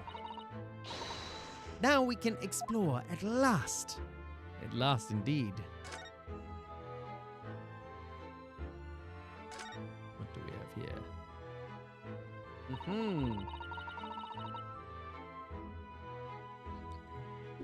Oh, what did Creme THS? Around the time, the art from East Asia was extremely valued, like the kimono design. In fact, there's a word for it called Japanisme, and how Japanese design influenced Western design and art like Van Gogh and Monet. Yeah, very believable. I can very much believe that. I think kimonos are still pretty expensive. They're like proper. But yeah, back then it would have been quite impressive to have something like that. Look at that enormous ledger open on the counter there. Mr. Windybank is, if nothing else, very particular about recording the items. He'd have to be, otherwise he'd get himself into all sorts of trouble. Which might explain the thing that catches my eye far more than the ledger. Oh, doggy! Doggy picture, isn't it? Oh yeah, the gun. This revolver here. Oh, and look, there's a bunch of shovels or spades just next to the counter. Do not entertain even a single thought of pilfering an article herein, my dear fellow.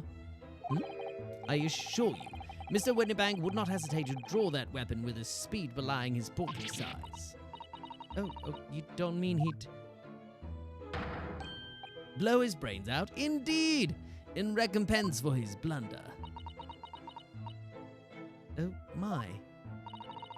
But in any case, of course, we would never do such a thing. How could you even suggest it? Oh, we've already analyzed the spades, I guess. What else is there to analyze? A big old clock. Look at this. What could this lovely big shiny box be? That, my dear madam, is a music box. Surely you have such things in your own country. Oh my, yes, but I've certainly never seen one so large before. Shall we listen a while? Ah, we playing some music now?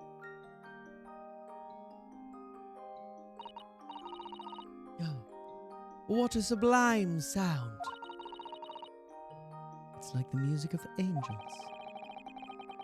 I've never heard anything like it before in my life. This particular specimen is of the larger variety, commonly found in public houses and restaurants. There is a metal disc inside on which the notes to be played are recorded. Simply by replacing the disc with another, any music you care to imagine can be played. My goodness. What a simply delightful machine. Delightful indeed. Though their popularity has waned recently with the development of the gramophone, of course. Science and technology advance at such an overwhelming pace. Okay, what else we got to investigate?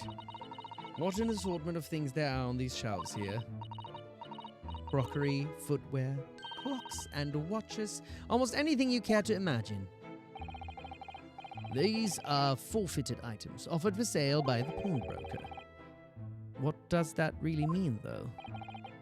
When you pawn, or colloquially, that's what that pop is, because I was confused about that. Pop an item, the broker loans you money against its worth. He stores the item for an agreed period of time, after which the loan must be repaid. If not, he is free to display it in his shop for sale at a price of his choosing. Oh yes, now you've explained it, I'm noticing little price tags on everything. Of course, simply by paying the agreed interest on the loan, one can extend the period of safekeeping. So you may pawn that black garb of yours without fear, my dear fellow. My treasured university uniform, never. It embodies my student spirit. Okay, do we have more to investigate in this beautiful room? There seems to be a little door hidden behind that curtain there. That leads to the storage room, where Mr. Winnieback keeps articles that are currently in pawn. I see. There's nothing of particular interest inside. I certainly wouldn't recommend any larcenous activity. Recommended or not, it's not something I tend to do. Exactly, because Ryunosuke is always innocent. There's but one key, and Mr. Winterback keeps it in his pocket at all times. Before he sleeps, he places it into a small pot, which he slides... Why does he have all these details? Slides under his pillow. Why does he... Yeah, how on earth do you know about that, Mr. Sholmes? Oh, he did stow away. Yeah, but that's a minor... What is it? It's not even a crime, is it? I would say. Guilty of stealing Kazuma's heart. Oh, that is true. I am a detective, sir. It is my business to know what others do not. I am frequently assailed by information that I neither care for nor wish to retain. Mr. Sholmes, you are a wonder. And the prime suspect if this pawnbroker is ever burgled. He knows he gets accused of stuff. You know, even though it's not his fault. Guilty of being a cutie patootie. Silly. The last thing, what do we have down here? Oh, is that one of the cameras? Look at this. Whatever could it be used for? I have no idea. Oh, it's not a camera. There's a small catch just here. We're going to open it, aren't we? Oh my, that's amazing. It has some sort of spring-loaded mechanism, which we'll never manage to put back to the way it was before. What are you two doing? What? Oh, it's nothing. No, nothing at all. We're just chilling. Whatever this device is, it seems to have a pair of little windows to look through. I feel as though I've seen something rather similar to this elsewhere. Huh. Okay, but we're not getting to look through it. We're just seeing that it is a thing we could do. Now, what do you suppose this rather enormous machine does? It seems to have two little windows for looking through, just like that other machine we were just looking at.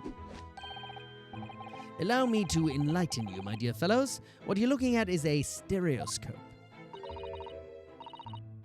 A stereoscope? Fascinating. It is aptly named, I assure you. Look through the eyepieces and see for yourself. Oh, I should be delighted to.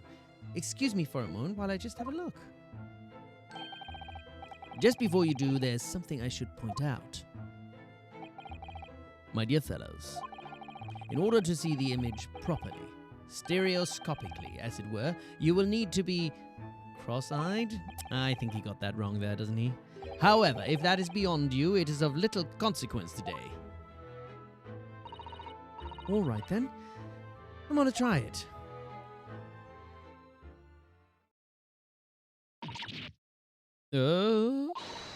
Mr. Naruhodo, you must see at once. Oh, all right then. So I need to be cross-eyed, like I'm trying to look at my own nose? Cross-eyed? Okay. So can I get cross-eyed and like make this happen now also? No. What the? I don't believe it. It's just a photographic print, but it seems like you could reach out and touch it. Oh, that was one of the Jiros, wasn't it? Yes. The sense of depth is startling, is it not? Stereoscopes are one of London's many fads. They are often found in little stalls in the park. People queue for hours to see them. Technology, eh? It's like 3D glasses or something like that. Why? Why are people meddling with such black magic? It's a bit overkill. It is no magic, my dear madam. It is, well, far too complicated to explain at present. We shall save this lesson for another day. Oh, very good then. Oh. Oh, she's sad. She's sad. She wanted to get an explanation. Okay, I think, have we... Oh, and there's a calendar. That's not a calendar you could easily miss, is it? 15th April, today's date. Okay. I think, are we gonna like need a crime to happen soon or something? Yes, that was not for sale, I must point out. It is an Eastern-style page-a-day calendar. Every night at midnight, I tear off the front page to reveal the following day's date. The perfect calendar for a tearaway fellow such as yourself, Mr. Winterbank. And who was it who walked out of here with the wrong violin before? Well, when the agreed storage period has passed without repayment, articles are forfeited, you see. So I have to keep a close eye on the date. It's something of a pawnbroker's obsession, you might say. Oh yes, I can see you're very dedicated to your job. Yep, what? Only a tuppence for it? That ain't any no. The article's barely worth a penny, miss. I cannot offer more. Where's that? Where's two? Sounds like there's an argument brewing over by the counter. Come on. That can't be right. Ah, is that Gina? Have you even had a proper butcher's at it? I've seen all I need to see, young girl. There she is. Wait, don't we know? I'm sure I recognize her. Oh yes, it's the young lady from Mr. McGilded's trial 2 months ago. What was he again? Her name is Gina Lestrade, my lord. She's a chancer. Earns a crust among large crowds, relieving people of their purses. What's commonly called a pickpocket. And there she is, just shooting at us in the courtroom. She's all grown up now, is she? 2 months later. Golden Bennett, you lot! She's getting ready to shoot at us. Just, yeah, because why not? Why not? Hello, Miss Lestrade. I hope you've been well. Now put down the gun, please. What? You remember me then, do ya? Well, I remember being completely surrounded by smoke, that's for sure. She. So, what are you doing in here? Down in here, like the rest of us, nothing to eat. Come to pop that black weasel, sorry, coat, have ya? What is it about this black uniform that makes everyone comment on it? Ah, good day. Unless I'm much mistaken, you would be the young pickpocket who stole our experimental smoke grenade launcher. Yes, give us back our gun. Ah, Mr. Sholmes. So, you have something of value to pawn, do you? Allow me to see the article and I shall negotiate with Mr. Windybank on your behalf. Or the other one. I don't need help from some stuck-up D. Get out of my business. Go on, or I'll make trouble for you. As you wish, Miss Lestrade. I will happily remove myself from your presence. Oh, and there he goes and just fades. Just disappears. Oh, it's Iris's gun, actually. Fair enough, fair enough. He's really done it. He's gone. I'm sorry, but as I said, there really is no room for negotiation here. What is that thing he has in his hand? Some kind of metal disc. And you, go on, leave me alone. Oh, Miss Lestrade, just pretend we aren't here. We shan't be offended in the slightest. Shan't indeed. Susato-san can really stand her ground when she wants to. She can indeed. Whatever. Alright. Pawnbroker's customer. Somehow I didn't really think you were the sort of person who'd use a pawnbroker, Miss Lestrade. Yeah, well, I am, all right. I'm a Londoner, just like everyone else. That a problem, is it? No, not at all. It's just that, well... Oh, I get it. I know what you're thinking. That thing probably don't even belong to her. Probably got it on the dive, didn't she? Yeah, I can see that written all over your Chevy Chase. Well, I might have been thinking something along those lines. You're not going to deny it, Mr. Naruhodo? All right, then. I'm just going to come out and ask you straight. Do you pawn things that you steal from other people? Because I would not approve of that. Well, I don't know best to answer that, really. Suppose, sometimes. You're not going to deny it either, Miss Lestrade? Oh, jeez. But not this time, all right, I swear.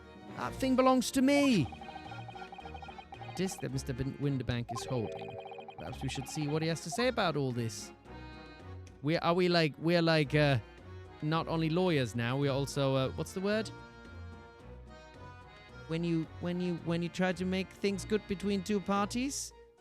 Negotiators? No, it's something else. I forgot. Mediators. We're mediators now. We're gonna mediate this situation. Thank you. Yes, mediator. Okay, Gina. Miss Lestrade's disc. We'll ask about that.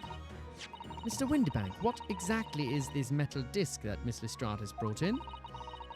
It seems to have hundreds of tiny little bumps on its surface. Ah, this is a music disc, you see, for use inside a music box. In a music box? What, you don't even know what a music box is? You Eastern lot ain't too savvy, eh? Why does it always have to be like this kind of stereotyping, eh?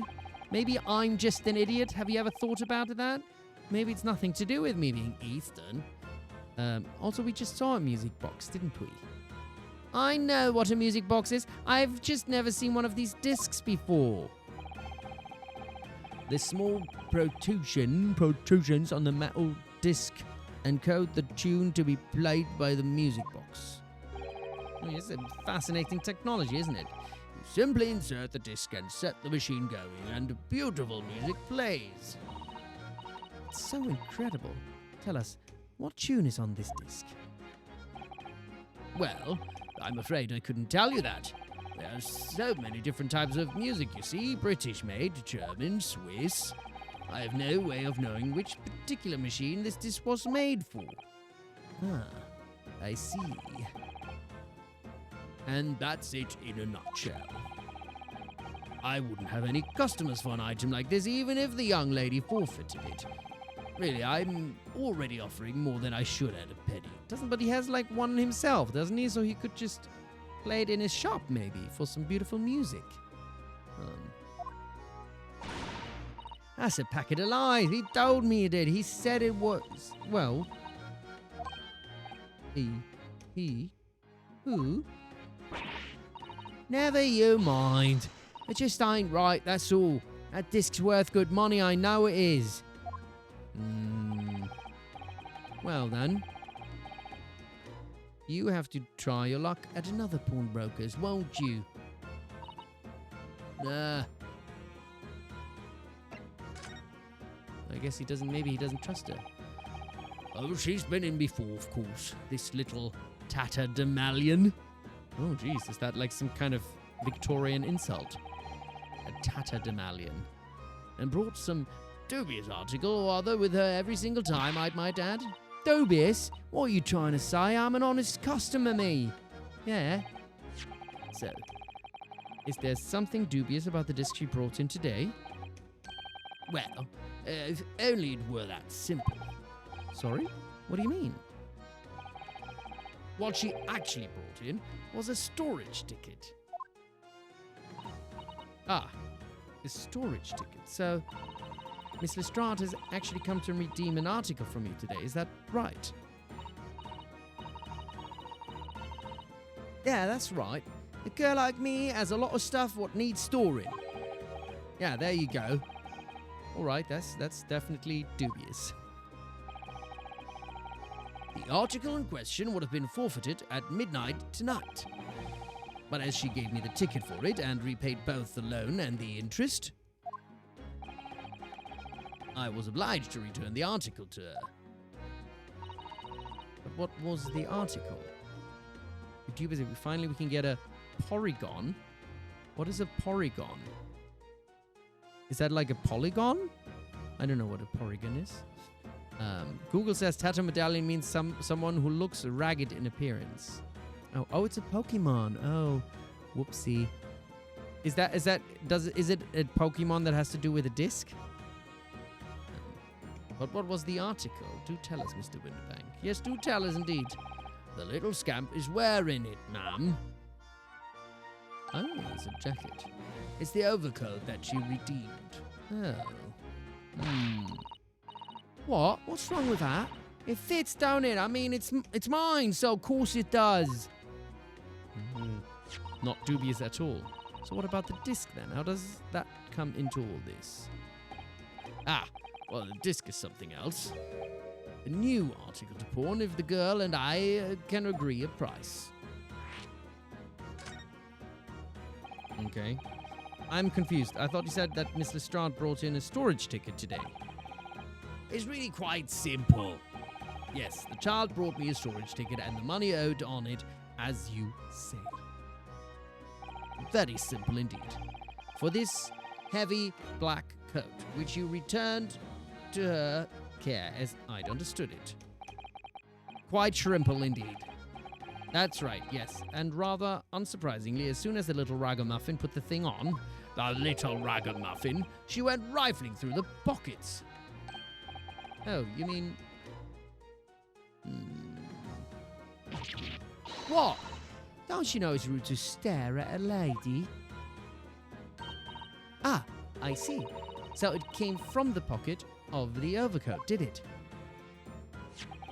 If you mean this disc, then yes, exactly, ma'am. And she immediately tried to pawn it. Ah, I think Susato is also, not quite trusting this, is she? Quite a high price as well. This is all rather suspicious, I think. Oh, my brain is a disappointment. How rude. I don't know what you mean. It's a good brain. Give it up. I'm just trying to pawn something like anyone else would. Miss Lestrade, may I ask who deposited the overcoat here in the first place? Well, me. It doesn't really appear to be your size. Me, old man. It's me, old man. It's me, old man's, ain't it? Right. Is it, Miss Lestrade? Is it? Come on now, tell us the truth. Yes, this is definitely all rather suspicious.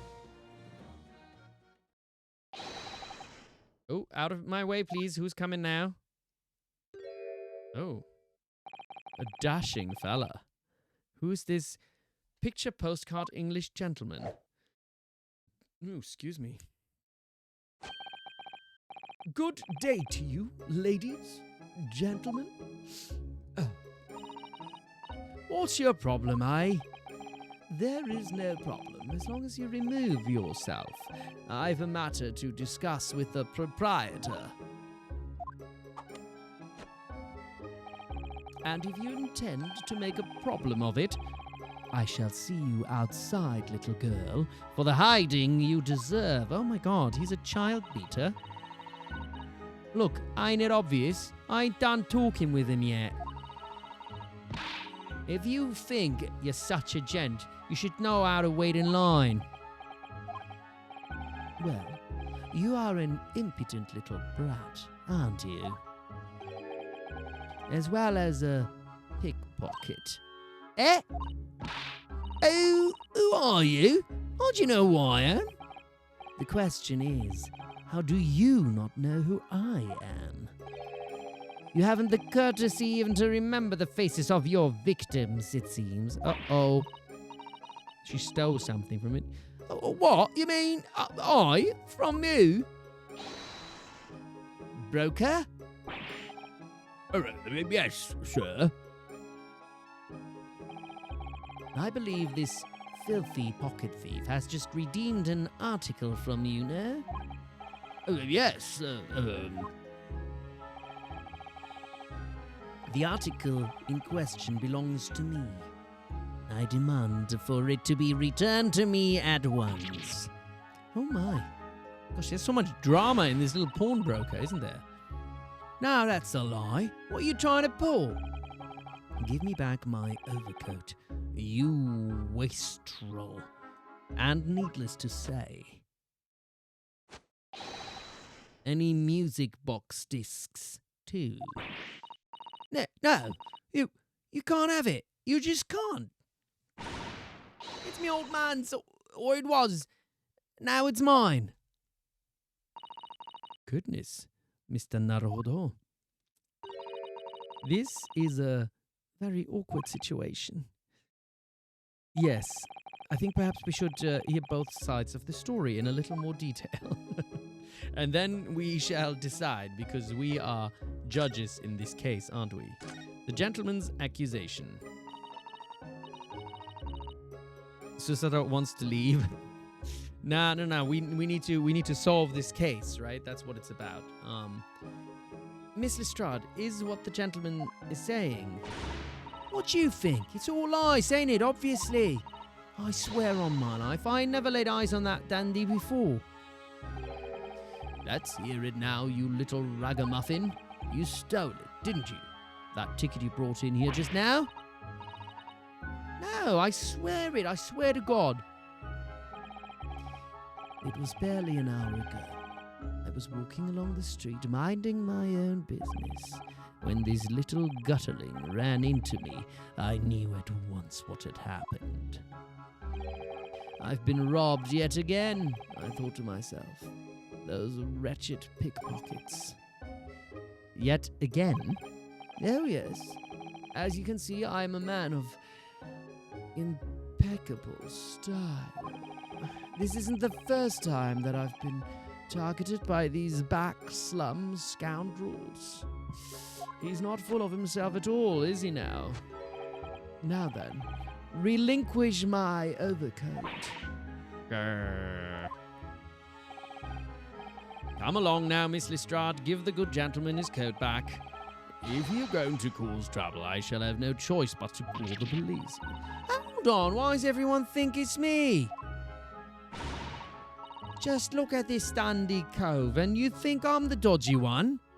Ridiculous. I'm sorry, but no one's going to believe you. Well, what about evidence, yeah? I mean, him saying that there was a disc inside the jacket is a little bit like, how would he have known if it wasn't his jacket, right? Where's the evidence that I've stolen something, Come on, let's see it. Oh, I have evidence. Naturally. You what?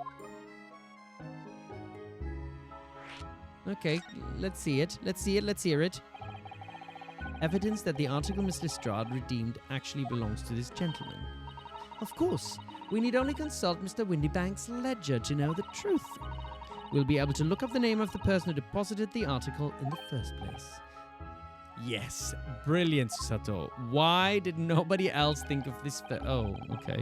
I'm very sorry, but I'm afraid that won't be possible. Oh. I never ask customers' names. That's a strict policy of mine. But why not? Well, now, as you can imagine, some of my customers have circumstances to consider. A great many of them prefer to maintain their anonymity. Yes, I see. But then, how can you know if an article belongs to the person asking to redeem it? Oh, it's quite simple. He was like, oh, it's quite simple. It feels like that would be like the start of a musical number normally or something. It's quite simple. First you write it down, and then you what is it? Good sir, might I trouble you for the watchword associated... What is a watchword? Associated with the article in question. And it is quite simple. I have to think of, what is it? Like Joey did in Friends did. All you want is a tinkle, but you envy the strain, a thing through which you can tinkle, a playmate you simply let hang. I think that was about, was it? It was a Freud musical that Joey did in Friends, wasn't it? Was it about penis envy or something like that, I think. Anyway, little reference. Moving on. Of course it is. Professor? Wait, who's the professor? Oh, okay, that's his code word. Yes, that's right. And all the evidence we need. This gentleman is the rightful owner of the article, without doubt. Okay. A watchword. Interesting. So, about these watchwords, Mr. Windbank, as I just explained, I never ask customers' names when they deposit items with me. There are many reasons why. Certain customers would like to keep their activities secret. That wasn't exactly a subtle glance at Mr. Sholmes now, was it? Great detectives have no dark secrets. None at all. Yes, well, anyway, that's why I always ask for a watchword whenever I accept a new article. In many ways, it's like the secret combination of numbers used to unlock a vault. A date of deposit, a description, and a watchword uniquely identify each item. And of course, then I give the storage ticket to the customer. When someone comes to redeem something, I ask for ticket and watchword. And if that someone tells you the correct watchword, you return the article. That's right, sir. Yes. Just as soon as the requisite fee is paid. So why did he give her the jacket then? Because if she didn't have the watchword, then he shouldn't have given it to her, right? That doesn't really make sense. And I have supplied you with the information you require already. But for the avoidance of doubt, the article in question is an overcoat, deposited 2 months ago on 15th February. With the watchword of Professor. All perfectly correct information, sir. But how? Really, this is beyond a joke now. There's no further room for doubt.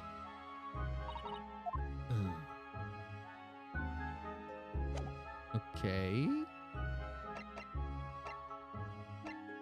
I don't have anything to present here, do I? I bet. Would we do... Oh, where did Mr. Sholmes disappear to? Oh, dear.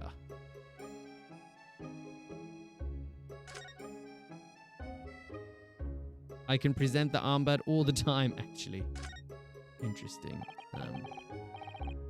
Excuse me, but who are you? One would expect the inquirer to introduce himself first. Oh, we've got an ad on incoming. I actually need to wee really badly as well, so that comes in handy. Because I'm nearly through all my 2 glasses of static here. Poor Sholmes. Wait, why poor Sholmes? What has he done? Though clearly you are not British, so perhaps our ways are foreign to you. What happened to Sholmes? Oh, sorry, yes. We're from the Empire of Japan. We're studying here. Oh, yes, Japan. I've heard talk of that place. Oh, and he just starts to dance then. Its inhabitants live on some fiery, brown-colored soup, dressed up with exotic spices. Oh, I said he disappeared. Yes, Okay. I'm gonna just take a wee break, and I'll be right back, and then we'll see if we can find some deductions or something in this, you know, because we're getting just so much information right now. Anyway. Hello, I'm back here, but we're not back from the ads yet, are we? I wonder with that. I mean, like, obviously the people that are watching now that hear me now don't see the ads. But I wonder what is better, to have like more ads and like they're shorter, or have like longer ad and just have like 1 an hour or something. Anyway, just been trying like different things, you know. But we should be back in just a few seconds. You might be thinking of somewhere else. And what was that theatrical gesticulation about, indeed? Oh, thanks, Nifty. Thanks for a gift sub. Appreciate it. Appreciate it very much. Thank you. Yeah, I was wondering what is 1 an hour. That is I've kind of put, I think, in now that it's just 1 3-minute ad an hour, and then I can make that also like a little loop break or something like that, you know? So that is what I've set it to. Rather than being like interrupted every 20 minutes with like a 30-second, with like a minute break or something like that. Anyway, I do want to come to like, is there like going to be like some kind of deduction or something? Because right now it's all like, it's fun when there's like also deductions happening. Maybe we're solving this case now? Is that what's happening now? Let's see. Anyway, if you are a gentleman, sir, you offer your own name first before inquiring after the name of another. Of course, yes. I'm Ryunosuke Naruhodo. I'm a lawyer. Well, a student of law, really. My name is Susato Mikotoba. Oh, your BG3 co-op is going to start soon, Noodle. Don't worry. If you need to head off to your BG3 co-op, then that's all good. Always happy to have you for whatever time you can do it. My name is Susato Mikotoba. I'm Mr. Naruhodo's assistant. See ya later, Noodle. I see. My name is Benedict. Yes. Egad Benedict. What? That doesn't seem sus at all, right? For him to go like, oh, Benedict. Yes, that's what it was. Indeed, I remembered just now. Enchanté. He's so refined in how he holds himself and how he speaks, but that name is suspicious. Very suspicious indeed. Now, to the matter at hand. Dance. Although I have to say, even though he's a bit of a prick, that outfit is banging, you know, and that would like make a pretty good like sort of cosplay or something, wouldn't it? My overcoat. Return it at once to someone with the style to carry it off.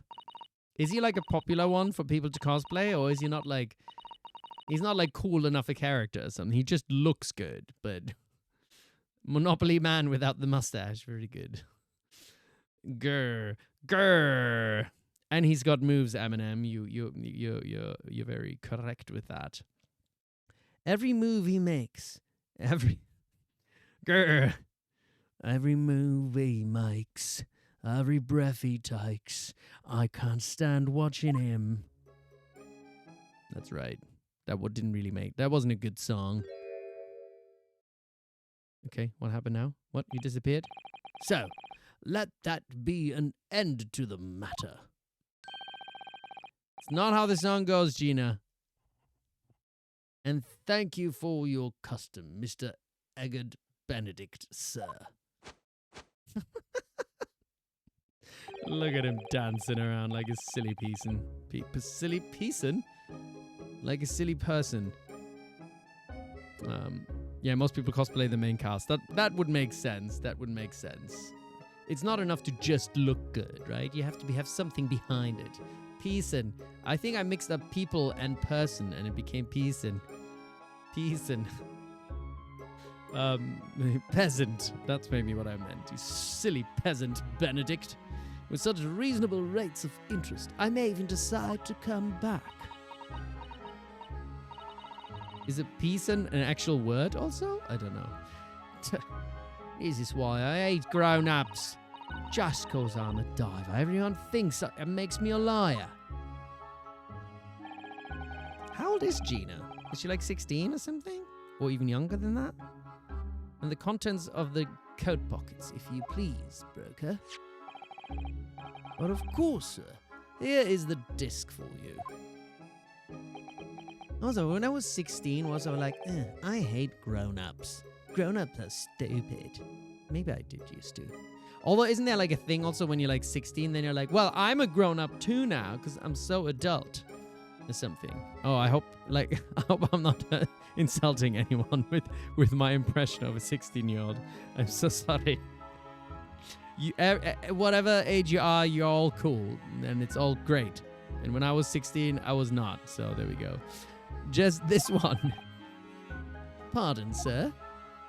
I'm just doing the stereotype of a 16-year-old, not an actual one. I was expecting another. That is, I deposited another. When I was 16, I was so afraid of learning to drive. I don't think we learned it. When did I learn it? When I was 18 or something. Another disc. Oh dear. I regret to inform you, sir, that what was deposited with me was merely an overcoat. The disc happened to be in one of the pockets, but I was completely unaware of it until now. So, Gutterling, you're hiding more of what's rightfully mine, are you? Zazu, eh? I don't know nothing about it. Very well. Oh. Well, then I shall bid you farewell. Say goodbye to style. He's so cringe, isn't he? Wait a minute. That disc is mine. Ah, what? What do you think you're doing, you little tramp? You've drawn blood, you filthy animal. Oh my, yes. There's blood on the disc. Oh jeez. It's because of all those sharp little bumps. The man must have scratched his finger on them. Oh god. It looks almost they're like ready to fight, like a sort of Mortal Kombat thing, right? Yeah, ready and fight. I found it first, all right. I mean it belonged to me, old man. Get over here. So you ain't having it. Oi, you, take it. Me? If I hang on to it, they'll have it off me again, so you keep hold of it. Miss Lestrade, Why is this disc so important to her? The music box disc has been entered into the court. We're not even in court. How can there be a court record? You there, in the black livery. Hand that disc to me at once, please. No, damn, he's lying. Grown-ups are all liars. What do I do now? How am I going to resolve this? I will be in court, eventually indeed. Okay. So what's happening? I just keep chatting, innit? Wow, Miss Lestrade is really looking daggers at that mysterious gentleman. We need to do something to calm things down before she loses control and attacks him again. Okay, and what does he want? We're obviously not going to give him the disc now, right? Look at those piercing eyes. He's clearly in no mood to talk. Don't you, like... Ryunosuke likes the piercing eyes of Benedict Eggebert. We have to do something quickly before this mysterious gentleman leaves to fetch the police or something. No, we wouldn't want that. Okay. Are we going to do a deduction now, finally? I want to do a deduction. Mr. Sholmes, what are you examining with such keen interest there? As you enjoy a bar of caramel, I see.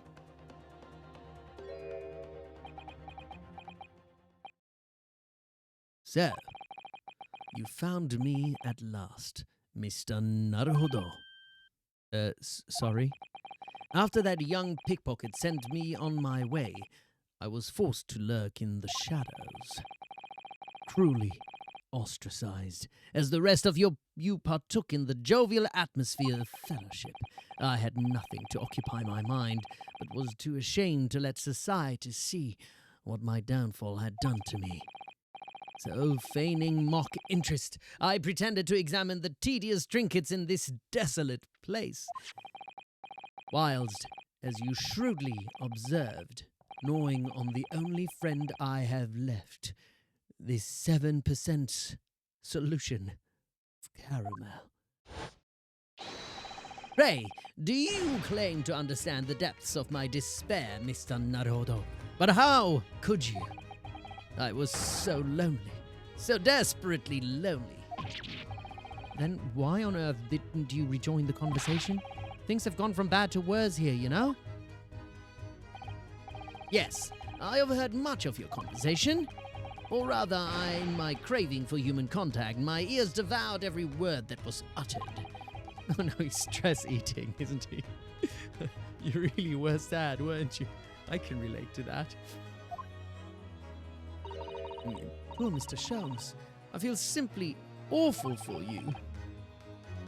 It would seem that my inferences are correct. Oh, surely you're not about to tell us that you've solved the entire case once again. My dear madam, sometimes I wonder, were my genius for deduction to be commoditized, which is it is not in this video game, obviously, how much could I pawn for it? It seems Mr. Sholmes has had another of his flashes of inspiration, but who knows if it will help to resolve the situation between Miss Lestrade and the mysterious gentleman. What's the right thing to do here? Listen to the deduction, obviously. Imagine we leave it. That would be crazy. Yes. Are we going to get a deduction? Well, Miss Lestrade, it would appear you find yourself in something of a predicament. Where the blue blazes have you been, eh? Let's just leave it, you know. Let's not worry about it. Pardon? When a lady's in trouble, a true gent's supposed to be there to help straight away, not an hour later. Harsh. It made him fall over. That's how harsh it was. And who, pray tell, are you? Mr. Eggert Benedict. You have, in my eyes, a veritably encyclopedic array of curiosity about your person. Nevertheless, there are two immovable conclusions I have drawn. I beg your pardon. The first is this. The true reason for your visit to this pawnbrokery today is something you have not yet revealed. And the second is this. A considerable crime is in contemplation, one you will orchestrate with intent to steal a vast sum of money. Well, Mr. Benedict, what say you to my deductions? How? He's turned as white as a hard-boiled egg. Like an eggard. It would seem that once again, Mr. Sholmes has made a flawless deduction, has he? Just who do you think you are, sir? Ah, yes, as I'd hoped. That is precisely the pained expression I was looking for. So this is not a proper deduction. I thought there would be a deduction like the lion thinging, and I can... Ah, there we go. So, the time has come for yet another Sherlock Sholmes Logic and Reasoning Spectacular. There we go. Here we go. Finally. We're playing a game. The game is afoot indeed.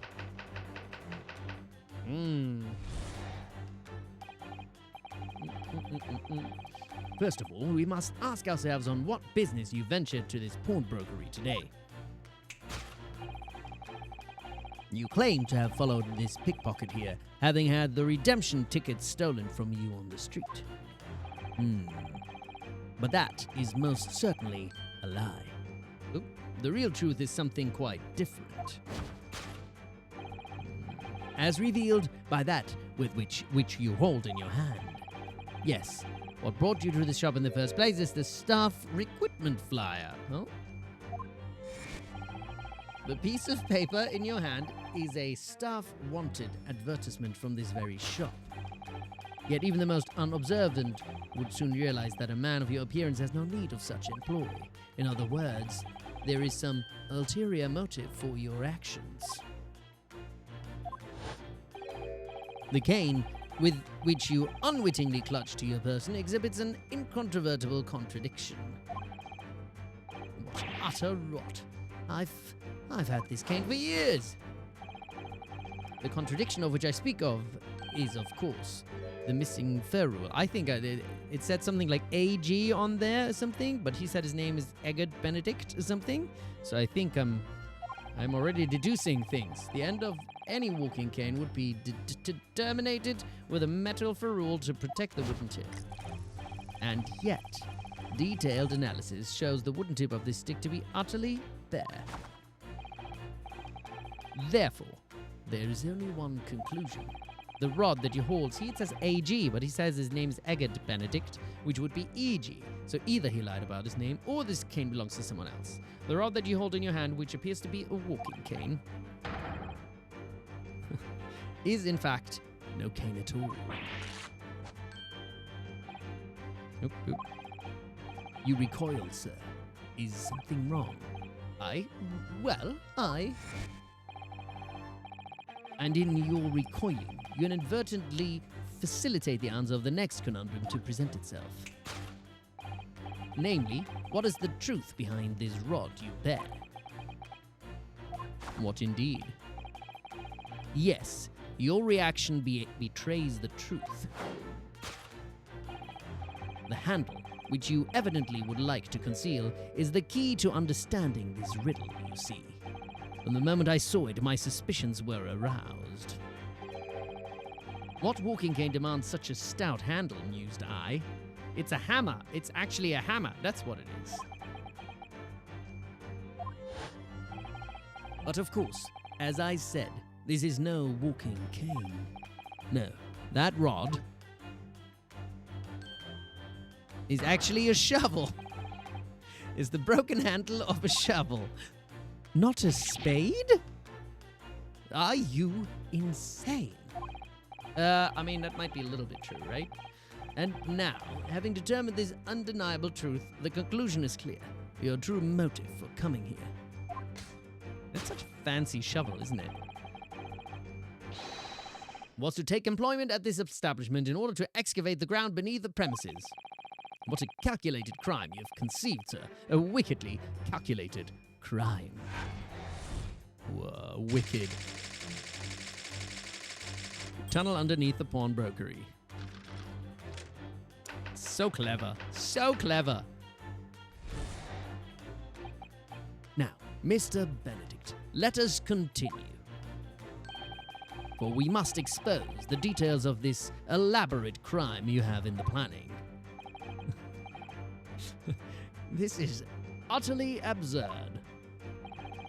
You suggest that I, a gentleman, intend to excavate the ground beneath this pawnbrokery with a broken shovel? What on earth do you propose I could expect to find there? Silly man. Some long-forgotten treasure, I suppose? Save for such a fanciful theory, what possible reason could I have to do as you say? Oh, but there is ample reason. As you are only too well aware, Mr. Benedict. And your furtive glance is more telling than I could have hoped for. What? Let us consider what would motivate a man to infiltrate a shop such as this and covertly dig beneath its floor. The answer is revealed by the council notice on the counter to which your eyes were inadvertently drawn. This letter gives notice of public works to be carried out in the local area. And according to the enclosed plan of the upcoming sewage works, beneath this shop runs a sewer that adjoins another, one that runs under the bank on the opposite side of the road. Oh, he's trying to steal things through this. This madness has entered the sewers now, has it? By excavating the ground beneath your feet, you would gain access to the waterway that flows in very close proximity to the great vault of the financial institutions opposite. What are you? In summary, sir, you devised a master plan to pull off an elaborate bank robbery by dint of the underground tunnels. Master plan?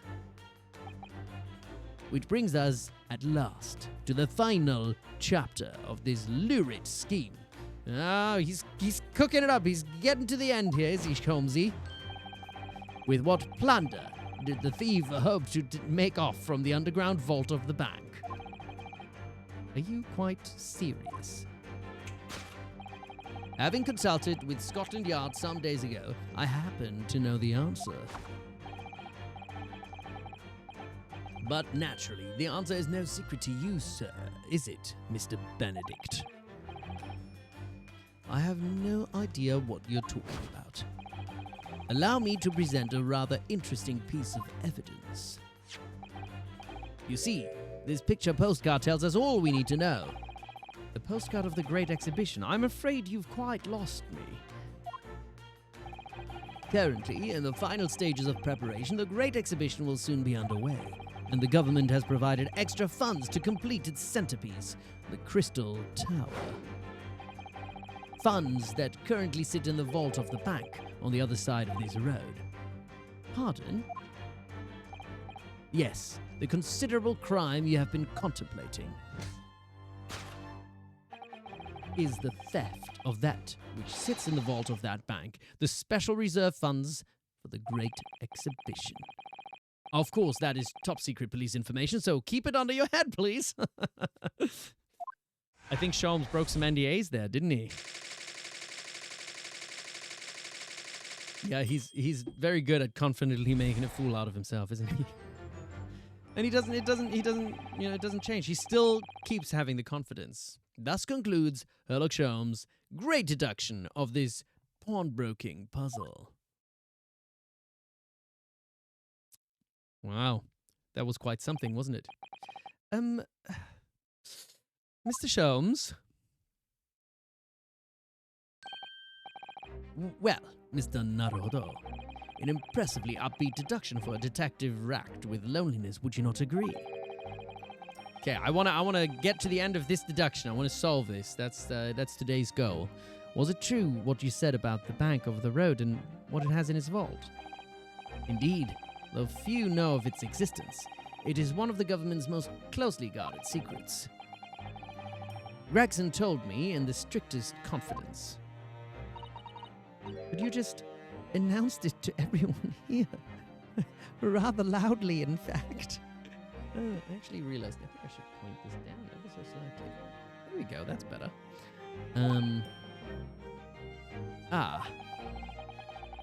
And if it's such a big secret, how could Mr. Benedict have come to find out about it? There can be but one explanation for that. Clearly, it is because this man is a criminal! But what if he didn't know anything about the money in the vault? If he is a criminal, as you said, then buying a brand new shovel is sure to be the first thing he does now that you've revealed the secret. Oh. Or if he doesn't, maybe Mr. Windybank will. He already has plenty of shovels here after all. Oh my life, I assure you I'm not so unscrupulous. Well, hopefully this has taught you a valuable lesson. Sensitive information must be handled with the utmost of care. Yes, it definitely does. Don't do what Sholmes does. Never reveal any NDA secrets. There you go. One can never be sure that someone privy to secrets won't disclose them, and once the word is out, it's out. Perhaps I'll think twice before confiding in you next time, Mr. Sholmes. An excellent idea, Mr. Naruhodo. An excellent idea. Yeah, he was just trying to give a bad example, just as a lesson, you know? Well then, Mr. Naruhodo, you know what to do, I'm sure. Yes. Let's listen to that great deduction again and see if we can massage it into shape. We shall. Very well then, let's start once more from the beginning. Of Sherlock Sholmes' magnificent logic and reasoning spectacular. Okay. Course correction. Hold it, Mr. Sholmes. Okay. Right. Ask yourself business you mentioned in the brokery today. You claim to have followed this pickpocket, having the redemption ticket stolen from you. Most certainly a lie. Okay. So he's saying in the real truth something quite different. As revealed by that which you hold in your hand. Okay, there we go. Yes.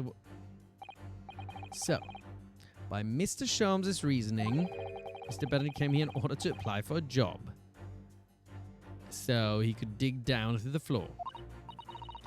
Yes, an attempt to tunnel into the sewers to gain access to the money in the vault of the bank across the road. But he wouldn't get very far with a broken shovel, would he? I mean, there's a lot of shovels in the pawnbroker, right? So, his motives lie elsewhere. The question is where? What did Mr. Benedict bring here at this particular point in time? So let's have it. So this is a staff recruitment flyer. Let's see. Windybanks wants you. Pawnbroker's assistant required. It's an eye-catching advertisement, that's for sure. I've seen the same flyer up here inside the shop, I think. Perhaps Mr. Windybank is always in need of more staff. So Mr. Benedict came here to apply for a job? That's just hard to believe. Always look at the back of flyers. What does it say here? Oh. It's so nice of him also to just hold it there for us so we can investigate it, right? It's very nice of him. Look at all the scribbled notes on the back of the flyer here. I don't believe it. What is it? Listen to what it says. Name, Gina Lestrade. Height, 5'2". Green cap, scruffy waistcoat, grubby white shirt, blue satchel, ragged. Ooh, shade. It's a detailed description of Miss Lestrade. Goodness. There's even a sketch of her, hat and all. Very cute. Although if he showed it to her, she'd fire that smoke grenade launcher in his face for sure, yeah. And look, the details of this shop have been written down here too. Windybank's Pawnbrokery, Baker Street. Redemption deadline, 15th April. Which is today's date. Why would Mr. Benedict have all that information scrawled on the back of that piece of paper? Why indeed? What brought you to the shop in the first place? Is that... So, do I just present that then maybe? Oh, also, maybe just in case... Oh wait, we can't save right now. Whoopsie. I feel like this is what brought him here, right? Miss Lestrade. So that's what we present. Present. Take that! Yes. Yes, what brought you to the shop in the first place is the info about Miss Lestrade. Quite so, my dear fellow. It would appear that the writing and sketch on the reverse of the flyer pertain to the pickpocket, Miss Lestrade, and to Mr. Winterbank's pawnbrokery here. Ah!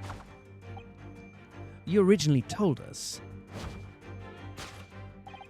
that you had merely given chase after Miss Lestrade stole the redemption ticket from you. But that, sir, is a thinly veiled lie. It is the information on the back of the flyer that led you here today, by which I mean here to Windybank's pawnbrokery, and today the redemption deadline of that overcoat. So, you waited outside for the young girl matching the description you have written down to arrive. And you have gone to some lengths to hide the reason for your pursuit of Miss Lestrade. In other words, there is some ulterior motive for your actions. The cane, which you unwittingly clutch to your person, exhibits an incontrovertible contradiction. What utter rot. I've had this cane for years. The contradiction of which I speak is, of course, the missing ferrule. I disagree. It's the name thinging. It's the metal cap, the bit that makes a nice clacking sound on the pavement. Yes, exactly. Mr. Shams is right. It appears to be missing on this cane. But it doesn't actually look broken, does it? No, it doesn't. But the gentleman certainly did recoil when Mr. Shams identified the cane as suspicious. In other words, there's some secret about the cane that Mr. Benedict would rather we don't know. Right, so we need to investigate the thing. Okay, I would still say it has to do with this, doesn't it? AG. Who is AG, huh? Look here, Mr. Sato. There are some letters on the handle. Ah, yes. Those must be initials, I think. In the West, it's customary for people to engrave their belongings with the first letters of their names. How narcissistic, isn't it? It's the Attorney General, indeed. So Sherlock Holmes would be HS, you mean? That's right. And the initials on this cane, obviously... Oh. A.G. Why does it feel as though that's not quite right? Is there something else that's to do with the cane? I don't think we see anything else. I think that is what it should be. Okay. Oh, hold on. Oh, I can also go other... No, but I think... I'm trying to find... Here we go. Present. Agard Benedict. We just misheard. Very good. Very good, Charachi. That's what it must be. Arnold's grandson. Oh, he should have an Arnold accent then, shouldn't he? The contradiction of which I speak is, of course, the initialing. A most astute observation, wouldn't you say, Mr. Agard Benedict? We are led to believe, sir, that your initials are E.B. Yet, in a most possessive manner, you have in your grasp a cane bearing the initials A.G. An incontrovertible contradiction indeed. Would you not agree? No, you're wrong. This cane isn't. You said before that you'd had that cane for years. So don't try to tell us that you just borrowed it from a friend or found it in the park. In short, Though you hold yourself to be a gentleman, you have withheld your true name.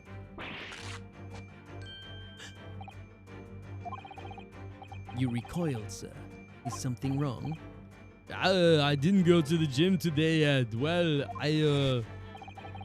And in your recoiling, you inadvertently facilitate the answer of the next conundrum to present itself.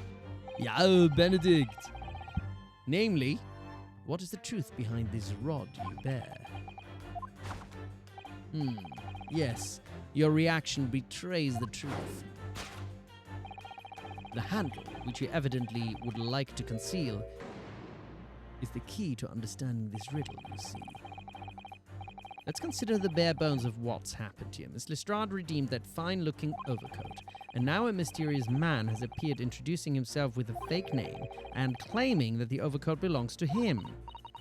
But we know that he actually identified Miss Lestrade from a written description, which suggests that everything else he's told us is untrue. So what we need to do here is somehow prove that the overcoat cannot possibly belong to him. Okay. Ah! And this is how we prove it. It doesn't even fit him. He's broken it. Oh, the seam on the shoulder there is coming apart. Look. So it is. He's too hench because he's Arnold's grandson. It's all coming together. You know?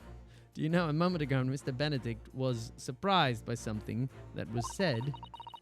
I thought he heard him make a rather strange noise. It sounded a bit like a tiny growl. But now I think it was probably the sound of the seam ripping open. If you look closely, it does seem to be a very tight fit. Yeah, it seems a stretch to bursting, and he wouldn't have a hope of fastening it at the front. It would fall apart. That I'd like... I'm sorry? I'm sorry? If he were to run around in it, I'm sure the whole thing would fall apart. That I'd like to see. Susato. Don't be naughty. So, how can we make Mr. Benedict run around? She's really giving this some thought. Jeez. Yeah, Susie, come on. He's a bad one. Split seam. The split seam which you evidently would like... Okay, wait, what? The split seam which you evidently would like to conceal is the key to understanding this riddle, you see. Yes, because the overcoat is rather obviously a poor fit. Having forced it over your broad shoulders, your broad,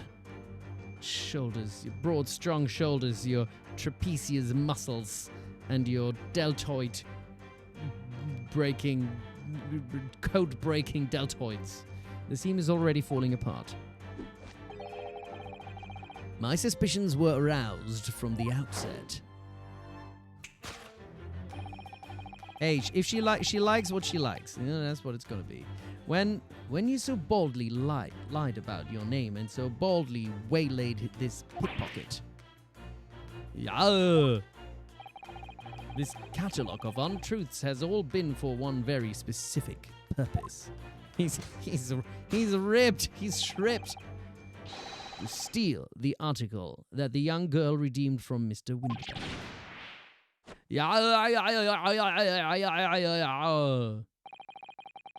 But what really irks me is this. The considerable crime I initially imagined has been considerably curtailed. Oh, thanks for the follow, Animal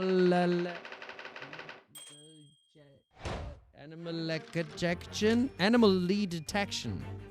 Or something like that. Can't see it bigger. Thanks for the follow anyway. Now, Mr. Benedict, let us continue. For we must expose the details of this elaborate crime you have in the planning. Yeah, this is utterly absurd. You suggest that I, a gentleman, designed a wheeze to filch some tawdry article of pawnage? Have you forgotten that I redeemed the article in the proper manner using the watchword?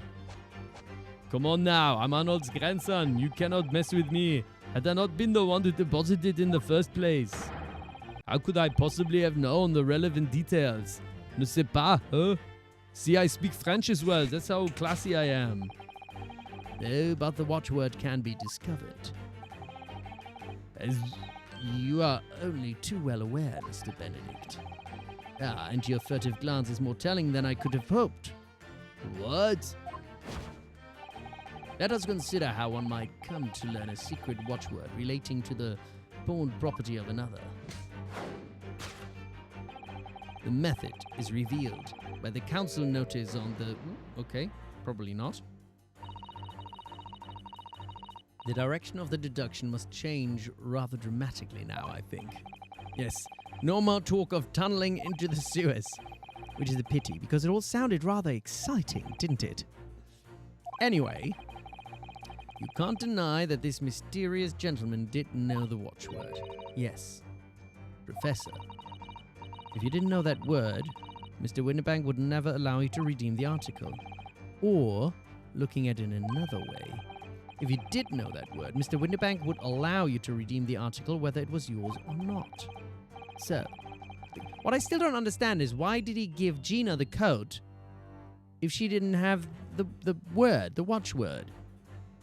That's confusing to me. So the question is, could the gentleman have found the watchword out somehow? Well, he could have looked at this thing, right?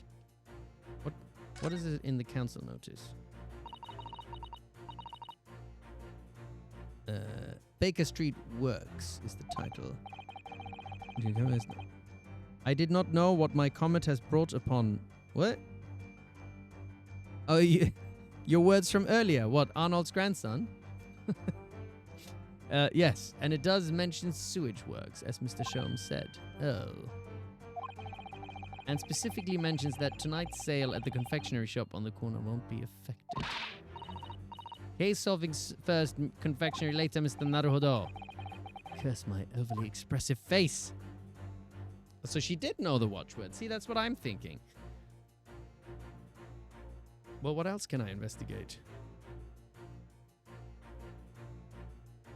Okay, there's a gun also.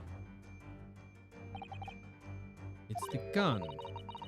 Loaded with only one bullet. It would appear that being a pawnbroker is a very life or death profession.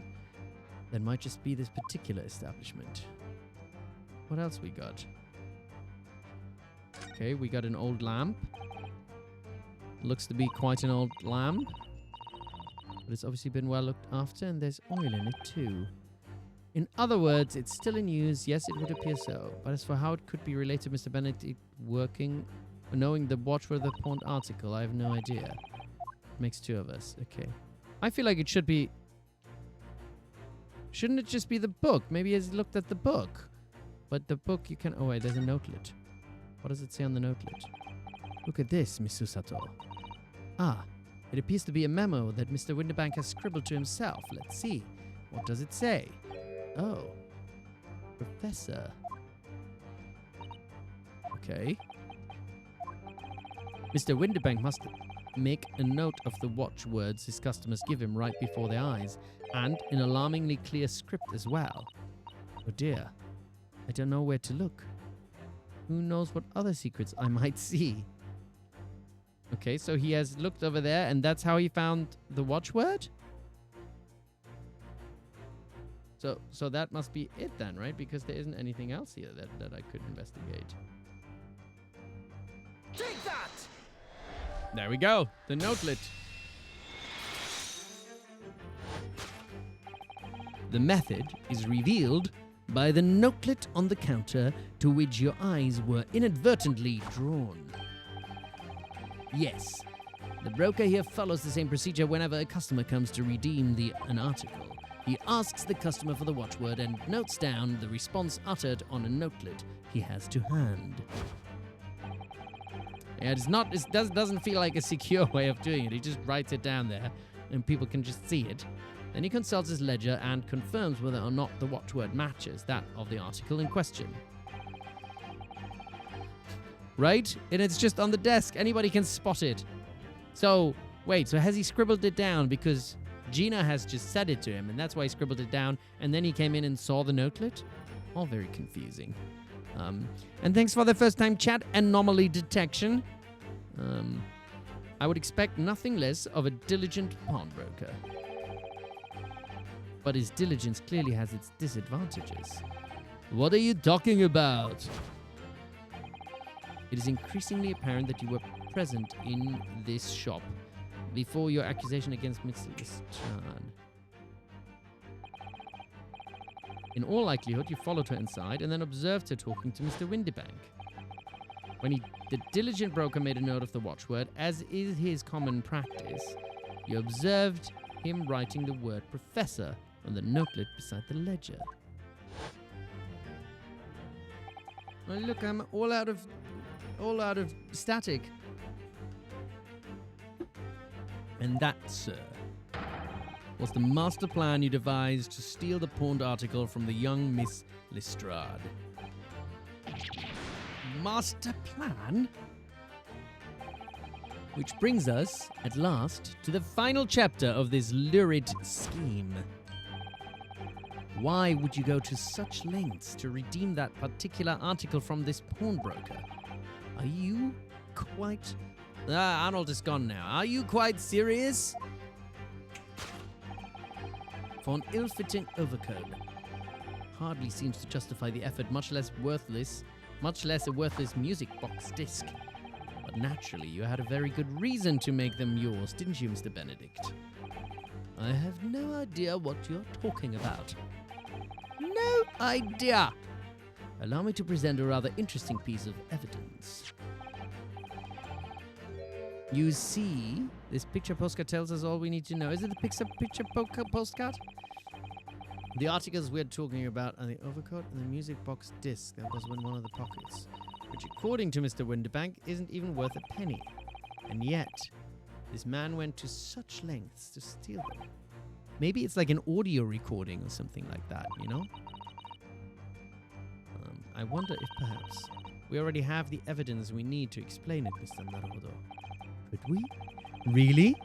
I'd better have a thorough look through all the evidence we've collected so far. Well, this is all we have, right? Ah, what do we have here? For McGilded, there's a little scrap of paper stuck onto the reverse side of the disc. Look, and a scribbled word or two. It looks like somebody's name.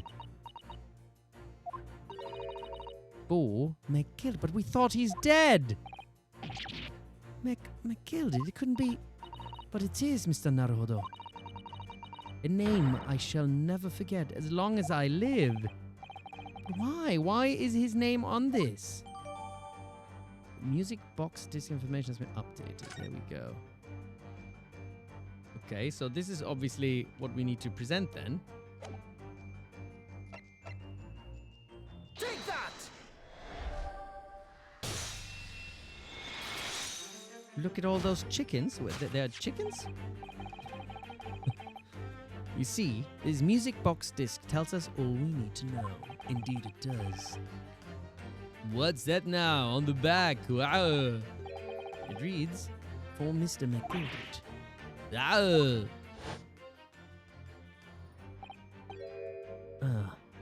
Mr. Magnus McGilded, the unfortunate philanthropist who perished in curious circumstances at the Old Bailey 2 months ago. A prominent man in London, though his lone-mongering demonstrated a distinct lack of scruples.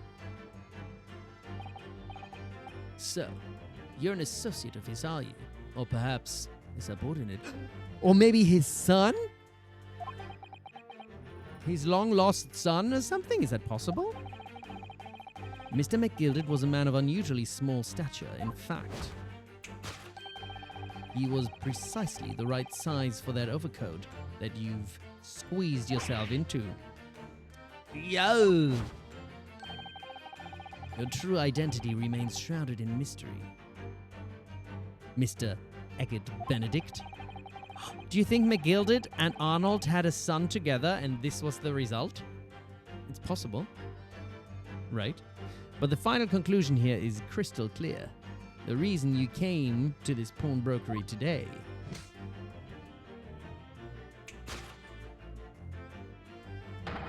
was to retrieve an article left behind by the late Magnus McGildet.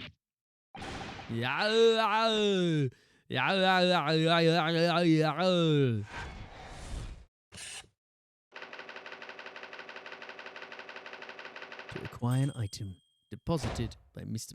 We solved it! Yay! Whoop whoop! Elementary. That was so easy. Although we kind of solved it, but I don't know, have we like properly solved it?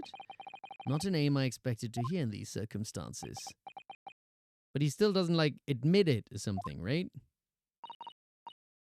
Mr. Sholmes, I'm afraid there's something very troubling on my mind. Pray tell, Miss Susato. Well, according to what Mr. Winterbank told us earlier, today was the final day on which the code could have been redeemed, was it not? Yes, ma'am, that is correct. Today would be precisely 2 months ago, since it was first deposited. Well, today is 15th April, so 2 months ago today would have been 15th February, so that's right. It's all carefully recorded in my ledger. Deposited at 10:30 p.m., I see. What? But that suggests...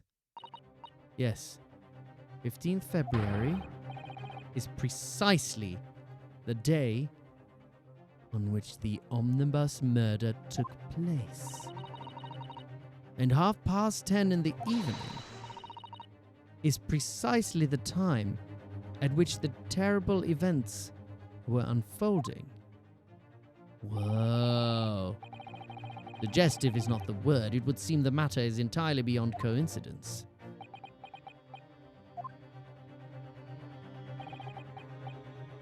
You are, of course, at liberty to make whatever outlandish deductions you choose, however. Oh. Okay. I must insist you hand over the music box disc now. That's a bit scary. It's like pointed right at me. Oh, thanks for cheering, AIM Listens To. Appreciate that. It would be a terrible shame for you to return to your native land in a box. What do I... Am I gonna die if I don't hand it over? Is he gonna shoot me? I mean, he has a gun at my face. I kind of don't want to, but I'm also a little scared. I don't wanna. Instant game over. No, I don't want to do it. He's not going to shoot me. There can't be murder. There are some things a man must protect at all costs. This may well be one of those things. Then again, it may not. Oh, Mr. Winterbank. This is my shop. I can't allow any harm to come to my customers. If that were to happen, I should have to take my own life. Mr. Winterbank. No. All right. That's enough. Who's coming in now? Ah, there we go.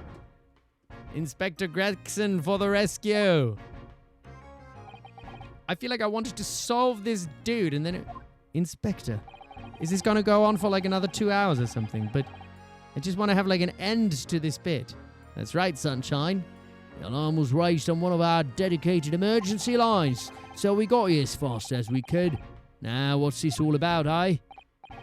Oh, praise be, you're here at last. I was moments away from forfeiting my own life in my very own establishment. Are you going to put your gun down now, mister?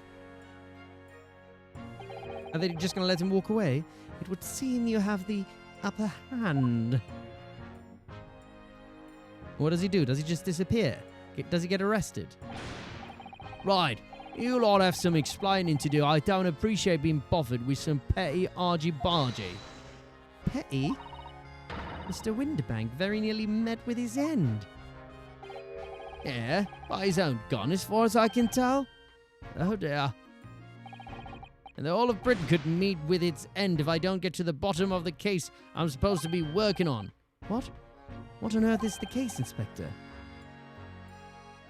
Spare no detail, Gregson. I might have said a little too much. No matter, it's nothing to do with you lot. All right, so he's going to take him to the station. But of course, Inspector. So it's going to remain a mystery. Is that the idea? Ah, he's getting away. Get after him, lads. Whistle the beat officer too. Sir. Oh. Okay, so he disappeared. There's been a spate of thefts at pawn shops around here recently. So we fitted emergency buttons underneath the counters for brokers to let us know when there's trouble. Oh, Inspector, I was very worried there for a while. Very worried indeed. Now then, Mr. Permanently in Mourning, I'll be taking that whatever it is of McGilded's down to the yard. Thank you very much. So hand it over. Oh, yes, of course. No, don't give it to him. That's mine. It's mine. I'm sorry, miss. But anything belonging to McGill has to be taken in as evidence now. As evidence? If the police demand something as evidence, my dear fellow, we have no choice but to capitulate. It's all yours, Inspector. Oh, we get yeeted out of the shop. Oh, that's good. That's good. Grr. Grr.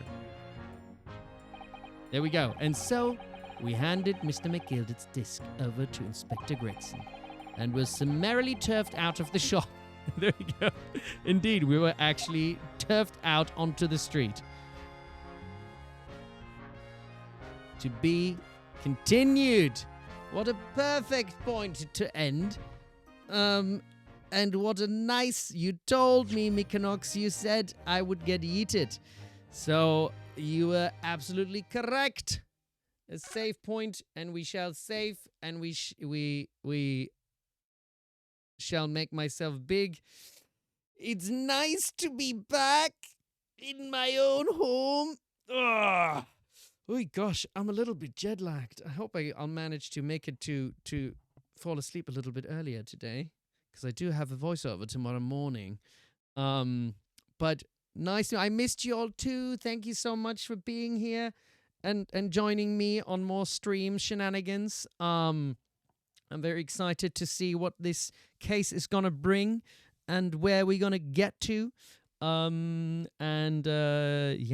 very exciting. So thank you all for Paradise IF, as in Jocelyn, was it? Or Venus? So many names you have.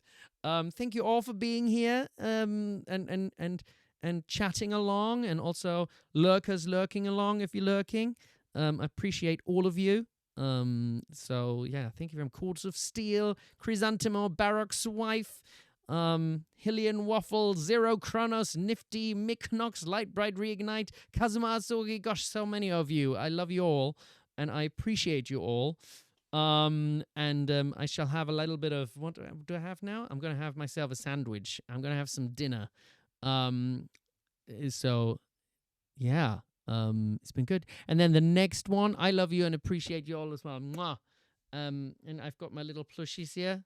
Maybe I can make it that they just like stay on my shoulder or something. Would there be a way? Maybe I'll put them like with a pin or something like that, and then they're just here, kind of like little bazookas that I could shoot off, like boom, boom, boom. And now some, yeah. Oh God, there we go. Ads are snooze. There was gonna be an ad coming in at this point. I was like, no, I don't want an ad now. Tsum tsum, tsum tsum with Velcro. Maybe that's a good idea. Little tsum tsum on my shoulders.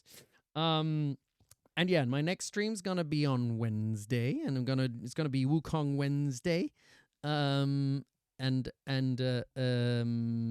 Yeah. And check out my Streamily if you like, but you absolutely don't have to. I know it costs money and stuff, so it's just for people who are into that, you know. And I appreciate you all, whether or not you sub or gift sub or just hang out and watch the ads or something, because all of that helps as well, you know. So it's all good, and I can't wait to continue Wukong also and hit people with a stick, because I like that. I like that very much. And I forgot also we have to do balloons. It's been 2 weeks, so we have to have some balloons and some confetti and some fireworks for being back, some lasers, and you know, and what was the other one? And some hearts for you all, because I can now do this. See? Yay! Hearts! Yippee! Wait, do it again. And do it again 3 times hearts and finish off. Oh, wait. Finish off with more balloons. Thank you so much for being here with me. And I shall see you all very, very soon. And I shall disappear into the nothingness because that's what happens. Mwah. Goodbye, my lovers. Goodbye, my friends. And now I shall disappear. I shall disappear and eat some food. Goodbye.